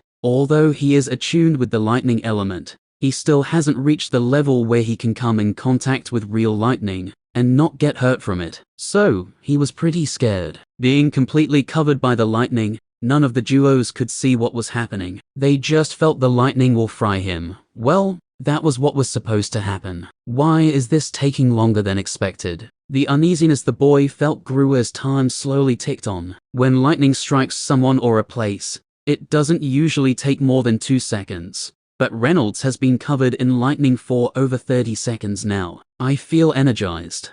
My body is absorbing the essence of the lightning. Reynolds, whose strength had already dwindled completely, felt a surge of power flowing through his body. His cultivation slowly started increasing. Within 10 seconds, he had already reached the peak of the arcane plane. Just one more step and he'll cross over to the origin plane. Unfortunately, after getting to the very peak, it stopped increasing and the lightning slowly started fading. Seeing that the lightning was beginning to fade, the duo looked closer with squinted eyes. Why do I see 2 figures? The boy rubbed his eyes again, feeling the light was the cause of it. Staring at it again, it was still the same thing, and the lightning was fading at a faster rate now, as if it was being absorbed by something. He remembered Reynolds was the only one who was covered by the lightning, but he could swear he was seeing another figure in there currently. Do you see it also? He asked the girl just to confirm he wasn't seeing double. The girl didn't reply to his question as her full attention was on the light. She too could also see a second figure in the light. When the light finally died down, they saw the cause of the other figure. Reynolds was standing calmly with a smug smile on his face. By his side was a man made entirely of lightning. A summoner, the boy exclaimed. How could this be? If you were a summoner, you wouldn't have waited this long before summoning. The girl froze mid-sentence and looked at the man made of lightning again. Unlike the usual summons, which is bigger, Reynolds' summon was the size of a man. And what was surprising was the fact that it had a bow, a quiver, and a sword. No, impossible. It's an elemental warrior. The boy shrieked in terror and immediately turned to flee. Summons are divided into 2. One is a normal summon just like the one Damien did at the tournament, while the other, which is a grade higher and much stronger, is the one Reynolds currently summoned. They are called elemental warriors. Unlike normal summons, which are mostly a stage above their summoners, the strength of an elemental warrior will see an increase after every leap in plane. Meaning, for now, it's only a stage above Reynolds. But once Reynolds breaks through to the origin plane, it would go 2 stages ahead and so on. They could be said to be the perfect warriors, only the consumption is just as terrifying as their capabilities. Currently, Reynolds could only keep it for about 3 minutes. But that's enough to kill the duo. Don't run, you fool. We can hold it back for some time. The girl tried to stop the boy, but she was unfortunately too late. Thang. Swoosh. The sound of a release string sounded out, followed by the sound of something breaking the wind. The elemental warrior had released a lightning arrow towards the running boy. Just one arrow and it didn't follow up with another. Bam! The sound of something hitting the ground was heard coming from some distance away. The boy was dead. He didn't even make a sound before he died. Reynolds sucked in a cold breath when he saw this. I don't know if I should thank you or not. Hehe, because if not for you, I wouldn't have gotten this unexpected gift. He laughed out in joy when he said this. The girl suddenly felt regret for the first time. Why didn't I kill him when I had the chance? Despair washed over her. She knew she was no match for the elemental warrior, since it was a plane ahead of her. Had the boy stayed, they might have been able to fight for some time. Although they would still be defeated, it wouldn't have been this quick. Go to hell, you beach. Reynolds looked on as the warrior charged towards her. 1 minute later. No. A shriek of terror was cut short. The head of the girl was cut off by the warrior, with her mouth still wide open. The warrior soon started to fade. Reynolds heaved a sigh and looked around before walking to where the trio stood previously. He picked up the spear once again. In the end, he still retained it. Chapter 96. Reynolds strapped the spear to his back once more. Looking at the corpse of the duo, he quickly went through their bags, but didn't find anything good. Seeing there was nothing else for him to do there, he soon disappeared into the trees. 2 minutes later,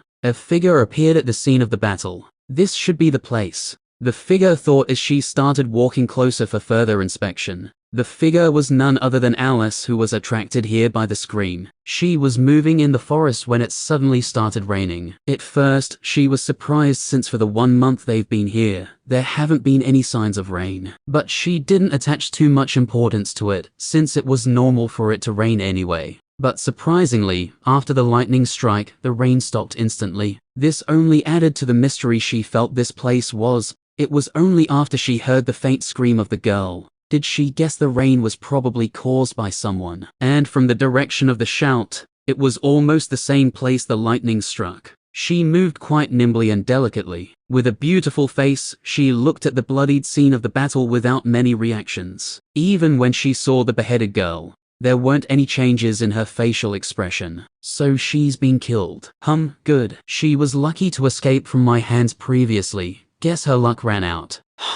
Where's the last one? After separating from the group, she ran into this girl and her crew. When they recognized she was a student from the Lunar Academy, they attacked her, but unfortunately for them, she was too strong for them to handle. At that time, the trio were all in the 8th stage of the arcane plane, while she was in the 9th stage. She was able to quickly suppress them, but unfortunately, they escaped. Since the battle was already over and there was no one else present, she turned to leave the place. Initially, she came here to find out who caused the rain, but it seems like the person is looking long gone. Only, just as she was about to leave, she stopped and looked to her left. She sensed someone was watching her from the shadows of the trees. Come out, Alice said calmly. She didn't have anything to fear. She had already broken through to the 1st stage of the origin plane. So even if she faced off against those in the origin plane also, she didn't think she would lose out. The figure of a young man slowly came from behind one of the trees. Looking closely, Alice thought he looked familiar and tried searching her memories from where she saw him before. The young man was actually Jonas. Just like Alice, he was also attracted here by the girl's scream. On arriving here, he noticed someone else was here, so he hid behind a tree to observe what was going on. It was just that he didn't think the girl would be able to sense his presence. You're from the Starlight Academy, right? Alice suddenly asked after some time. After thinking closely, she was finally able to remember who the youth was. She didn't really know his name, but she remembered Gray had spoken of him once, and she also saw him during the competition when he fought against Reynolds. Yes, you're from the Lunar Academy. Jonas didn't try to hide his identity, since there was no use anyway. He remembered seeing the girl at the competition, and she sat close to Gray, so he guessed they might be friends. He had actually forgotten Gray's name. It was only during the competition that he remembered it once again. Friends? Alice asked while pointing at the corpse of the headless girl, as well as the one of the boy with a hole in his head. She was still quite skeptical about where the last boy was because she remembered the trio always moved as a group. Not seeing the corpse here, she assumed he most likely escaped. Of the trio Reynolds killed, only the bodies of the girl and the first boy he killed were present at the scene of the battle. The other boy ran quite some distance away before he was put down by the elemental warrior. Since none of the two people present passed through that direction when coming, they didn't see the third body. I don't have friends, Jonas replied coldly. I figured. Alice nodded. Although she had only seen him once, which was during the time of the competition, she remembered after his battle with Reynolds. When he went back to his seat, the other students didn't have a welcoming attitude towards him. Some even looked at him with scorn. Are you going to attack or not? If not, then I'll be on my way. Jonas spoke calmly. There wasn't even an ounce of fear evident in his face. With this question, the atmosphere suddenly tensed up. After some time, Alice spoke up. I'm quite surprised you didn't run the moment you noticed I've sensed your presence, given the relationship between our academies. HMPH. Why would I run? Jonas snorted coldly before replying. Given the difference in strength, running the moment you saw me was the best option for you. You're still in the 8th stage of the arcane plane, and I've already broken through to the 1st stage of the origin plane. Also, with the feud between both academies, we can be said to be enemies. I might even consider sparing you because of how quickly you ran away. Alice replied with the same playful smile. Then why aren't you attacking? Or do you usually talk this much to people you want to kill? Jonas asked calmly. Of course not. I'm not that bored to start talking with people I want to kill. Alice replied with a laugh. The reasons you're still alive is that I remembered hearing Gray say you were from the same city as himself, and also, when I saw the reception you got from your fellow students, I figured your life was quite miserable at the Starlight Academy. But the real reason was because you came from the same city as Gray, and he didn't say anything bad about you. Actually, he didn't say anything about you other than being from the same city. Jonas didn't speak any further and just looked at her, just as he turned to leave. Did you see who did this? Alice suddenly asked. No, Jonas replied as he continued walking away. I can sense a high amount of lightning element in the environment. Looks like the person who killed them is a lightning user. Alice thought while leaving the place. Oh, so here you are. Alice gave a light laugh when she saw the corpse of the second boy. 2 weeks went by without much happening on the side of Gray, Klaus, Reynolds, and Alice. The 3 boys were still in seclusion, trying to break through to the next plane, or in Gray's case the next stage, and awakening his 4th element. Alice had already broken through to the origin plane, so there was no use in going into seclusion for her. With her strength, she had few opponents among the people who entered. Only those beasts at the origin plane or higher could scare here, but she hasn't gone that deep yet. Klaus had unsurprisingly broken through to the 1st stage of the origin plane, but still didn't exit seclusion, as he wanted to increase his stage before coming out. Another 2 weeks went by uneventful for the trio as they spent their time cultivating. They were already preparing to exit seclusion because they had already met their objectives. Gray had broken through to the 9th stage of the arcane plane, and wasn't far from the peak. But that was not the biggest gain in his 1 month of seclusion. His biggest gain had to be the awakening of his water element, and also the increase in the grade of his wind element. As it stands, his lightning element was blue grade, his earth element was purple grade, his water element was also purple grade, and lastly, his wind element was orange grade. His strength has seen a great boost. Although he hasn't broken through to the origin plane yet,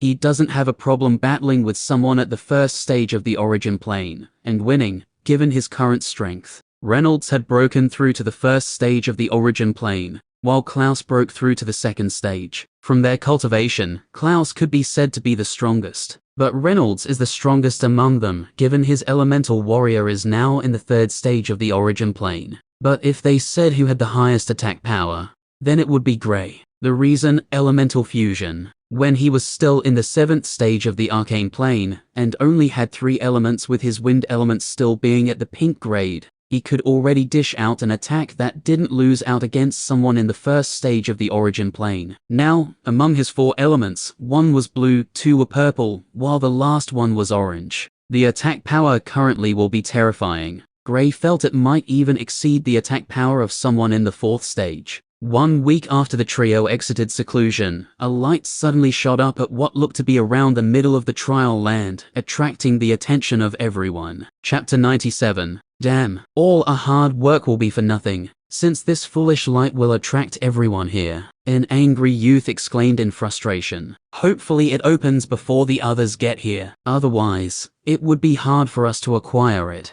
Another voice spoke calmly. Shit. We spent the past 2 months searching for this. We didn't even search for any good items to increase our strengths. If not for the abundant essence here, then we wouldn't have made any improvements. A third voice said. 5 young men were currently standing in front of what looked like a sealed door that led underground. The light which shot upwards came from that door. They were the group sent here to acquire the unknown treasure, which would likely boost the strength of the hidden family. Amongst the young men, there was one who had some resemblance to the middle-aged man at the study room. It's weird father attached such importance to this treasure. No one has seen it before. What if it isn't what they expected? The youth contemplated. The fact that his father, grandfather, and even his ancestors all placed their hopes in something they haven't seen before surprised him. Although from the looks of the door, it might still be there. What if the treasure was taken by the people who stayed here previously? Then what?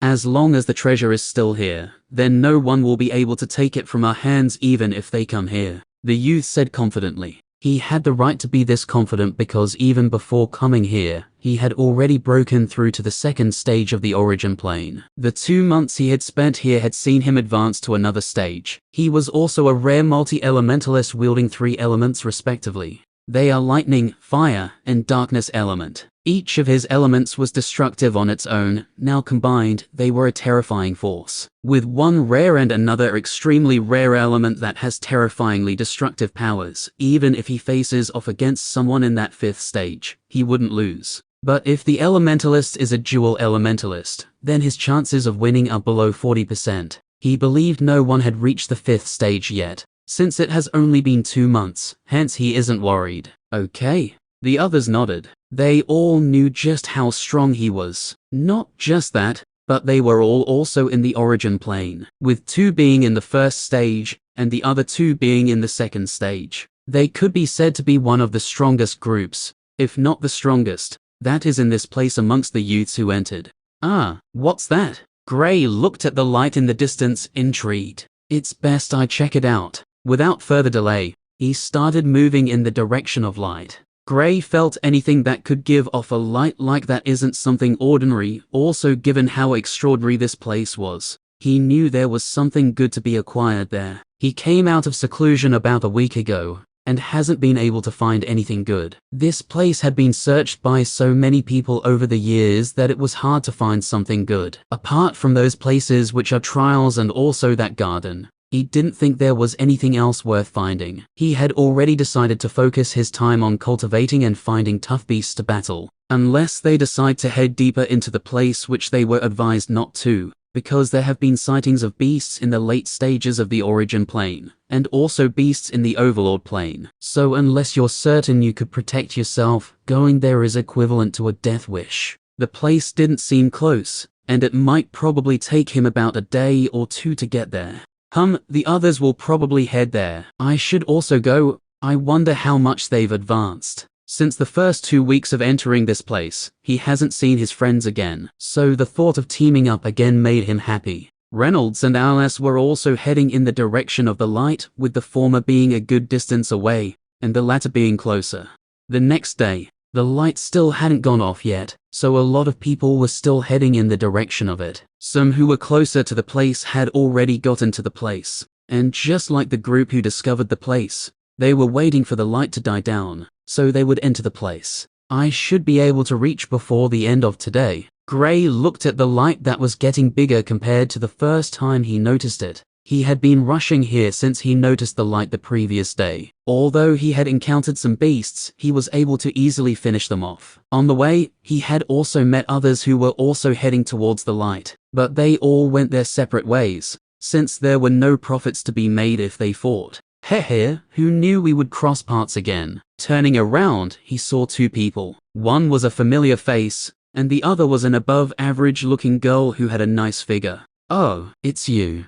Gray smiled when he saw the youth. The youth was Bernard from the Azure Empire. Gray never expected to meet him again, but he still remembered what he promised his friends. "Given that I'm in a hurry, I wouldn't have spared a glance at you, but I promised your friend before I killed him that I would kill you anytime I see you." He started walking towards Bernard. "You overestimate yourself. Hey, you're still in the arcane plane, and you dare to spout nonsense in front of me. I don't know if you're just stupid, or you're acting like one." Bernard scoffed. He had already broken through to the first stage of the origin plane, after escaping from Gray the previous time. Now he was confident he would be able to defeat him. "I'm in a hurry, so I can't entertain you for long. You've already lived past your expiry date. Now it's time to die." Gray didn't seem bothered even after noticing Bernard was in the origin plane. "Kill him quickly. Others have already reached there by now." The girl gave Gray an apathetic look. "I know you're trying to find a way to delay me so you could create that mysterious symbol you did the last time, but sadly, you won't live that long." Bernard attacked instantly, not giving Gray any chances to inscribe. "For the likes of you, I don't need it." Gray felt it was beneath him to inscribe when facing off against a single opponent. Since it took time and focus, he rarely used it against a single person. Actually, over the course of his previous battles, as long as his opponents are single individuals, the thought of using inscriptions hadn't crossed his mind. It was only when he was facing off against a group does it come to his mind. Using one of the few wind techniques in combination with his lightning element, he moved at a fast speed. When he first came here, he still hid the fact that he had other elements. But he recently realized he only had to hide that fact from those who knew him. He could freely use a third element in the presence of others, since they were multi-elementalist. Boom. Bang. Gray and Bernard exchanged moves for a minute, with Gray easily deflecting most of his attacks. He didn't focus on attacking him. It was like he wasn't interested in the battle. Bernard sent another attack towards Gray. Using both his lightning and wind element, he easily evaded the attack and charged forward. But his target was surprisingly not Bernard. Rather, it was the girl who accompanied him. Swoosh. Gray sent a wind blade towards Bernard to act as a deterrent, so he wouldn't stop him. Bernard, who was about to give chase, stopped and defended himself. "What are you doing?" The girl shrieked in fright. Just like Gray, she was still in the 9th stage of the arcane plane. But with the few exchanges she saw between Gray and Bernard, she knew she wasn't his match. Removing the ants. A cold glint flashed through Gray's eyes as he went closer. "This time, no one will escape." Gray thought coldly. Within 2 strikes, he had killed her. Due to fear, the girl couldn't even put up a defense. Everything happened so fast that before Bernard could discern what was going on, the girl was dead. 5 seconds ago he was still battling with Gray. Now 5 seconds later, his partner was dead.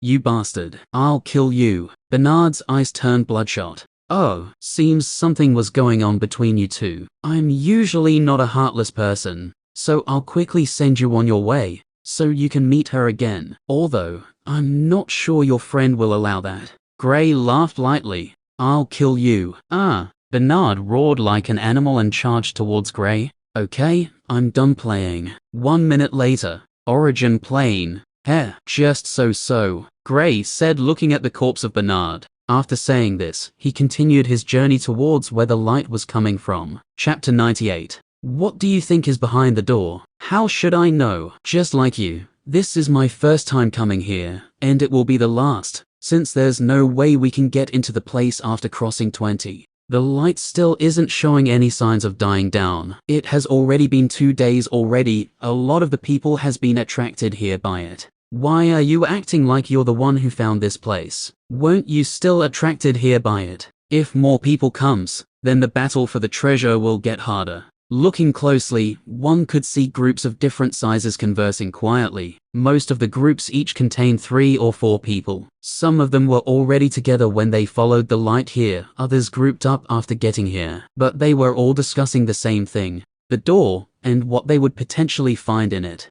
More people seem to be arriving. If the light doesn't die down sooner, acquiring the treasure would be harder than expected. One of the youths from the group who discovered the door said worriedly, "I never thought it would give off this light, and even for so long. This wasn't stated in the records, else we would have been more careful." Another one said. The son of the middle-aged man looked around coldly. Judging from the number of people present, he had already predicted things might get harder now. There was no way he could claim this place for himself, since he couldn't fight everyone here. He had already seen some geniuses who were in the second stage of the origin plane already, and there were even 6 who are even at the same stage as himself. If he were to battle them one-on-one, or 1 and 2, he was confident in his abilities to defeat them. But given the current numbers present, he wasn't that powerful yet. "No matter what, we'll still be the first to head inside," he said with certainty. They had already occupied the location closest to the door, and due to the cold aura they were giving off, none of the people dared to get close to them. "Seems like Gray isn't here yet. Could it be he's not coming?" Alice asked while searching the crowd if she could spot Gray. Among the group of 4, she was the first to get to the place, since she was located closer to it. Reynolds was a few hours later than she was, but at that time, the number of people wasn't too much, so he was able to quickly locate her. Klaus came in the morning of the second day, but was only able to locate them after staying for almost 1 hour. After the 3 got together, they searched for Gray, but weren't able to find him. Now the second day was almost up, and they didn't know if the light would still be up by the next day. They wouldn't want Gray to miss out on this if there happens to be something good inside. Maybe he's in seclusion, or probably on his way here, Klaus speculated. The thought of Gray being dead didn't even cross either of their minds, because they believed there was no way for that to happen. "Let's continue waiting. It's not as if the door has opened yet," Reynolds said calmly. The others nodded and took a sit by the side of a rock. They each started telling the others of the experience during the time they were apart. Among the group, Reynolds's experience was the most heart-racing, due to the fact that he almost died. When the others heard he was cleansed by lightning and also gained the ability of summoning, they felt happy for him. When they also found out his summon wasn't an ordinary summon, but an elemental warrior, they were shocked by his unexpected good fortune. It's coming from there. The sun had already gone down, but luckily, he was able to get here before the day ended. He estimated he would be able to see the source of the light in another 5 minutes. After killing Bernard, he had rushed here as fast as he could. Facing no major obstacles on the way, his speed increased further. Shortly after, Gray could be seen walking out from the mountains. He didn't attract any attention from others, since he wasn't the only one arriving at this moment. When he looked around, he estimated there were already at least 100 people present here. He guessed more was still on their way here, since the light was still in and like him, they weren't close to it. The fact that some were dead also didn't escape his thoughts, and others might also be in seclusion. The place where the people are gathered was an open valley with huge rocks present in different places. But the most eye-catching thing in the valley was a huge black door that was embedded on a mountain that seemed to lead underground. So that's the source of the light. Gray mumbled slowly as he studied the black door further. The door was at least 20 meters wide, and looking at it from the ground level, the door had an average height of about 10 meters, although its real length was longer than that. But since the door was embedded on the mountain slope, the height was a mere 10 meters. Looks like it will only open after the light dies down. When he looked away from the door, he noticed there was a good distance between the first group, who were close to the door, than the other groups. He suspected there was a reason behind it. At the other regions of the crowd, he noticed some groups had already gotten into disputes, and from the looks of things, a fight might break out any moment.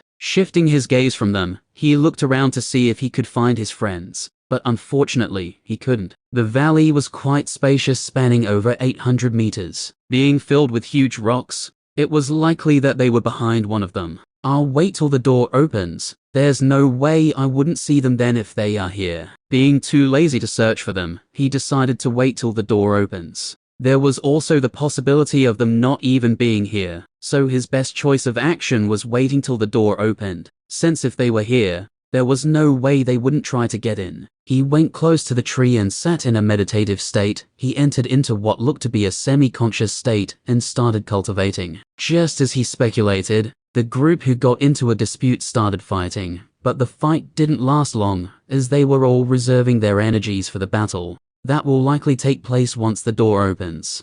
Just as the sun was about to rise, the light slowly started dying down. Look, the light is starting to die down. The group at the front were the first people to notice the changes in the light. Moments later, others started noticing it as well. Some who were sorted stood up and looked at it closer to confirm they weren't seeing things. The light is fading. Does that mean the door is about to open? Who knows? We'll only find out after it does. The dying light sparked different conversations among the groups gathered here. Ray, let's head closer to see. They weren't the only group going closer. Everyone wanted to be the first to head into this strange place. Even Gray stood from where he stood and walked closer as well. No one is allowed to come any closer. You can all enter after we head in. Just as the groups were edging closer, the arrogant voice of the young man sounded out. When everyone looked closer, they realized it was one of the young men from the group who was seated close to the door. It's them. I remember seeing them when I got here. Yeah,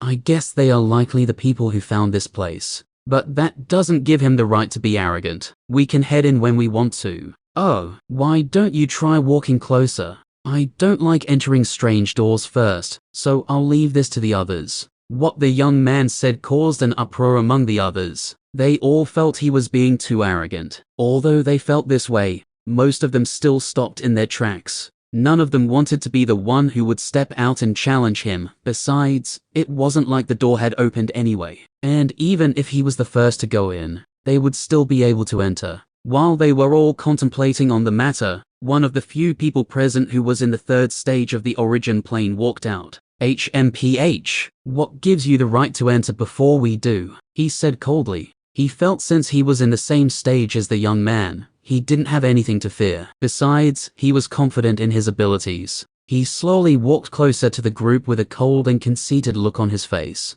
I don't like repeating myself. The young man's gaze went cold, and against everyone's expectations, he attacked. Hey, let's see if you have the capabilities to enter first. The youth laughed coldly. Seeing the attack the young man sent his way, he set up an ice wall in front of himself to block it. He didn't even take it seriously, but the next moment his expression turned into one of horror as his ice wall was instantly destroyed and the attack reached him without any obstructions. No! A heart-wrenching scream resonated in the valley. The others were still in the process of creating space for the battle. They too wanted to see what made him arrogant. But while they were still moving back, they froze because the scene which played out in front of them stunned them. Instant kill. A youth exclaimed in shock. The young man killed his opponent instantly, and what is more shocking was the fact that they were on the same stage. How quick the battle ended wasn't the most telling thing, but it was the attack the young man used that caused an even greater uproar. Darkness element. Gray's gaze turned intent as he looked at the young man once again. Chapter 99. It's the darkness element. Someone exclaimed in deep shock. This was the first time most of them present were seeing the darkness element, so their reactions are quite understandable. Just like the light element, the darkness element is also extremely rare. With a high destructive capability and supreme corrosion ability, it is regarded as one of the deadliest elements there is. How corrosive, Gray thought as he stared at the corpse of the dead youth. The youth's body had already started to decay, and it hasn't been up to 2 minutes since the attack killed him. Although had the youth not died under the attack, he would have been able to use his elements to stop it. The only way this particular trait of the darkness element can show forth is when battling an opponent a couple of stages weaker than you, or when the opponent is dead like in this case. Now Gray knew why the young man was able to one-shot his opponent. Firstly, the element of surprise. Secondly, the high corrosive ability of the darkness element. His opponent didn't know he was a darkness elementalist, so he never expected the attack would be able to make its way past his defense. Had it not been the darkness element, then even if the attack is stronger than his defense, it would have still been able to slow it down. But the attack regained its speed after passing through the ice wall, being so close to it. There was nothing the youth could do other than stare in shock and disbelief. He wasn't even able to completely show his disbelief before the attack reached him. Gray couldn't deny the fact that the young man was strong. But come on, an instant kill on an opponent at the same stage as you. It's almost unbelievable. This usually mostly happens when you sneak attack your opponent, or maybe your opponent is tired of living and just stands there with open arms waiting for death to take them away. It's not a new thing for someone to completely overpower an opponent in the same stage, but instant killing is quite rare. The young man looked at the others with his cold eyes. Anyone else? He had returned to his previous spot as if nothing happened. The majority of the people gathered here was still dumbstruck by what happened, and also by the fact that the young man was a darkness elementalist. The others who had come out of their states of shock retreated a couple of steps backward. No one wanted to die, especially for a stupid reason as wanting to enter first. Yes, who enters first gets the advantages when it came to acquiring what was inside. But they shouldn't also forget about the potential danger. One has to remember the one at the front will be the one who would have to clear them. Seeing who the hand belonged to, he relaxed and brought his hands back to its usual position. I figured it was you, a youth said without any emotions. He couldn't help but feel surprised by Gray's high alertness. The part where Gray placed one of his hand on his back didn't escape him, and he knew if he was an enemy, he would most likely be attacked. Oh, it's you, how are you doing? Gray smiled while asking. The youth was surprisingly Damien. Since the time Gray fought with him, he hadn't had any other interactions with him. Damien had already broken through to the first stage of the origin plane, so it seems he had also gotten some great rewards over these 2 months. If Gray knew among his friends he was the only one who hasn't broken through to the origin plane yet, he would curse his bad luck, and the bunnies as well. Because if not for those bunnies, he would have already broken through from quite some time now. I'm okay. Are you looking for your friends? He remembered seeing Gray together with Alice, Reynolds, and Klaus most of the time. He had already seen the other 3, and they were together. So when he saw Gray, he thought maybe they hadn't seen each other yet. Yes. Did you see them by any chance? Gray inquired. It would be great if he met up with the group before entering the place. Yes. Damien pointed in the direction he saw the group last. Thank you, I'll go check it out. Gray thanked him. After telling Gray this, Damien walked in the other direction. Gray guessed there was a reason for his withdrawn nature, but since they couldn't really be called friends, he didn't pry. Although he never expected Damien would approach him to tell him where his friends were, he was grateful to him for his help. Following the direction Damien pointed him to, he soon got sight of Klaus, and he seemed to be talking about something interesting. Shaking his head with a little laugh, he caught up with them. By the time he got there, Klaus was speaking on how he battled a group of fire apes. Everyone had already gotten over the initial surprise from the battle that took place moments ago. Well, except for the dead youth's friend, that is. Since the light was in the process of dying down, they opted it was best not to provoke the darkness elementalist. Besides, it wasn't like he was hoarding the place to himself. He only said his group would be the first to enter. Just as expected, when Gray saw he was the only one still in the arcane plane, the first thing that came to his mind was the garden. That was supposed to be what would have guaranteed him a quick breakthrough. But alas, he was chased by a group of bunnies. Damn bunnies, Gray complained. If not for the fear of destroying the garden, the thought of using elemental fusion crossed his mind. He was confident the attack would wipe out the bunnies, and also his potential loot, so he refrained from it. And when the bunnies started chasing him, he didn't have the time to do it, since it required some time and focus. 2 hours later, the sound of a door slowly opening sounded out. The light which the door was giving off died down 5 minutes ago, but the door only opened 5 minutes after. Everyone was already looking at the door in anticipation, so when the door slowly started opening, they all felt a surge of expectation. What would they acquire from this strange place? Just as the first group was about to enter, something strange happened in the trail land. Look, someone pointed towards the west. Hearing the shout, everyone looked in the direction she was pointing at. Even the first group who was about to enter the place looked towards it curiously. Wait, there's more. The young man suddenly felt a tinge of frustration. What annoyed him was the fact that the other lights shot up right after this door opened. There was no way he would believe they weren't connected. So which one contains the treasure? One of the youths among their group asked the question running through their minds. Since this is the one we were directed to, then this is the one we'll be entering, the young man said coldly. He threw the thought of the other possible door to the back of his head. Since they were already here, what's the use of thinking of the other door? And so, they went into the place. After they entered, more people started entering slowly. This was a new place to them, and there was also a good chance that it contained great treasures, and also great danger. The moment Gray and his friends were about to head in, he suddenly froze and looked towards an ordinary-looking rock by the side of the door. Gray, what's up? It's nothing, you guys head inside, I'll check something out first. Gray waved for the others to carry on. He had a weird feeling when he walked past that rock. It was like there was something there, and he didn't think his senses would be wrong. I don't know if it's anything good. It would be a shame if I wasted not just my time, but there's also, Gray thought. The thought of telling them to wait for him crossed his mind, but since he had doubts about the feeling,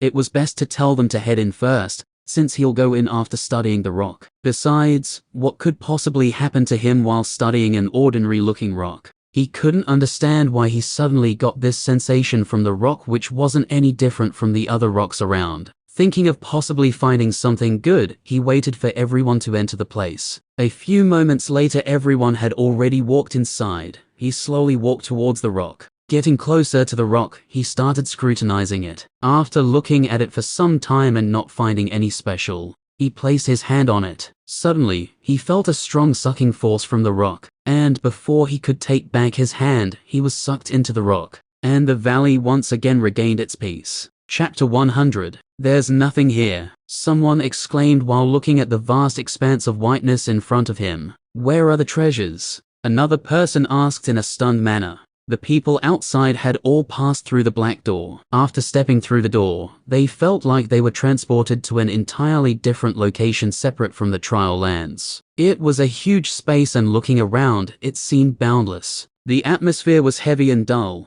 with mist filling the entire space. For the majority of the people, this was the first time they were experiencing this after entering the trial land. Although they prepared themselves mentally before stepping through the door, it still left them somewhat panicky. Looking below them, there was nothing to be seen. It was like they were all standing in the empty night sky, floating to be more precise, because everything below them was pitch black nothingness. This further increased the agitation some of them were feeling towards the place. Where are we? One of the youths from the first group asked in a confused state. This seems to be a separate space entirely from where we came from, the young man said while looking around curiously. He was also curious about this place. They were supposed to find a treasure here, but now, there was nothing to be seen at all. Amongst the crowd, some weren't as agitated as the majority of the crowd were though. Klaus, Reynolds, and Alice were amongst the few. It's just like that palace we encountered during the first period we entered the trial land, Klaus said to his friends. They were relatively more relaxed compared to most of the people here. Not just them, there were also a few groups who didn't seem bothered by this. Seemed like they had also experienced something like the palace also. Yeah, only this place feels more complicated. Reynolds nodded. At least at the palace, they could still see some things. This place, on the other hand, had nothing. There were no buildings, no nothing. It was like they were transported to an empire of nothingness. Everyone felt like they had entered into an illusory space. The idea of moving forward didn't come across their minds. Under such situations, it would render one aimless even if they had the will to seek for treasures. Boom! It's a stone slab. Someone yelled out. A fiery red light shone off the slab. The people all squinted their eyes while staring at the stone slab. This stone slab is most likely connected to the treasure here, so everyone held great curiosity towards it. After some seconds, the light slowly started fading. Look, there are words on the stone slab. Someone exclaimed after the lights slowly started dying down. As the light continuously died down, more people started noticing the rows of words written on the stone slab. When the light died down completely, the words on the surface of the stone slab showed themselves completely. This old one isn't able to come to fruition in the end. This old one's life affinity with fire is left behind, along with this old one's legacy. When all is said and done, there are still 54 difficulties. This place has 54 ancient paths. Each path is full of danger, However, this old one has hidden the treasure of my lifetime in the 54 ancient paths. Once you enter this place, you have to go through trials before obtaining the treasure left by me. And at the end of the ancient paths, there will be 9 drops of great earth essence liquid left by me. Anyone with great luck will be able to obtain it. Every golden word in the slab was strong and powerful, giving one an incomparable heavy feeling. When everyone saw the 4 huge words great earth essence liquid, their breathing began to turn heavy, and their eyes began to blaze with desire. They all wanted to acquire it. Gods, a great earth essence liquid and 9 drops. With this, we'll be able to rise to the peak. Ha ha ha. The young man exclaimed in excitement. He wasn't even bothered with the legacy which was here. What mattered more was the great earth essence liquid. This was something none of them dreamed of finding here. It was generally known that the grade of everyone's elemental affinity was fixed. Once you're tested and your grade is pink, orange, purple, or blue, it would stay that way till the elementalist died. But according to legends, there were extremely rare treasures that could increase the grade of one's elemental grade. And this was one of them. One has to know, except for Gray's special ability, no one else could increase their grade. But with this liquid, they would be able to increase it. With this, those with blue grades would be able to reach the fabled violet grade of legends. In the history of the Azure continent, there have only been 3 people who had that grade. 2 went on to be peerless elementalists before they died, and the last one was killed at a young age. The reason was that at the time he was tested, the Azure continent had already been divided into 4 empires.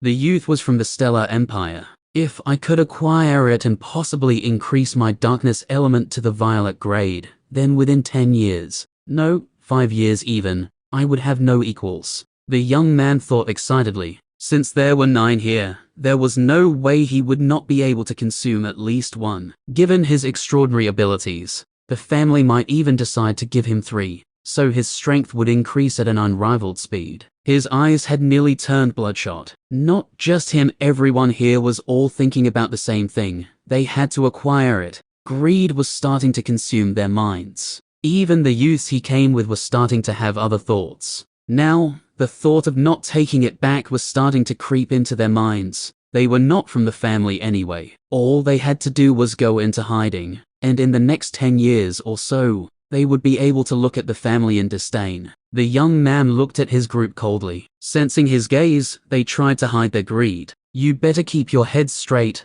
or you'll lose them, he said coldly. A chill ran down their spines. Keeping their thoughts straight, they nodded. They were trained by the family anyway, and without the family, they wouldn't have been here. There's still no signs of Gray. Don't tell me he's going to miss this treasure, Klaus said looking around. They had been here for some time now, but Gray still hasn't appeared. Had the door still been visible, he would have gone back out and searched for him. 54 ancient paths suddenly appeared out of nowhere. Now, they were all thinking of which path to choose. According to the words, there were treasures and dangers in each path. Some are more fruitful, and others were more dangerous. Also, one of the paths held the legacy the man spoke about. Which path would we take now? Some asked, looking at the ancient paths. Just pick randomly. Another one said, Sigh, there's nothing we can do about it now. Let's each choose a separate path. Alice sighed before suggesting. Since Gray wasn't here, they couldn't stay here and wait when others had already started picking different paths and entering.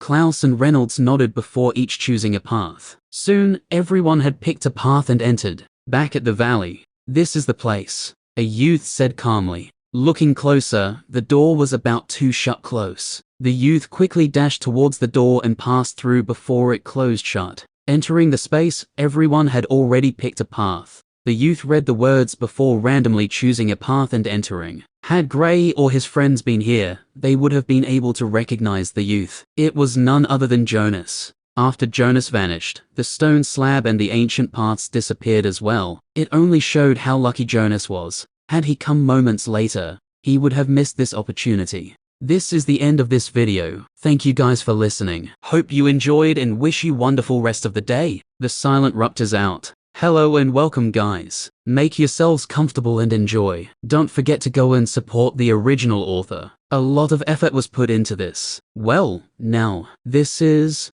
Affinity Chaos.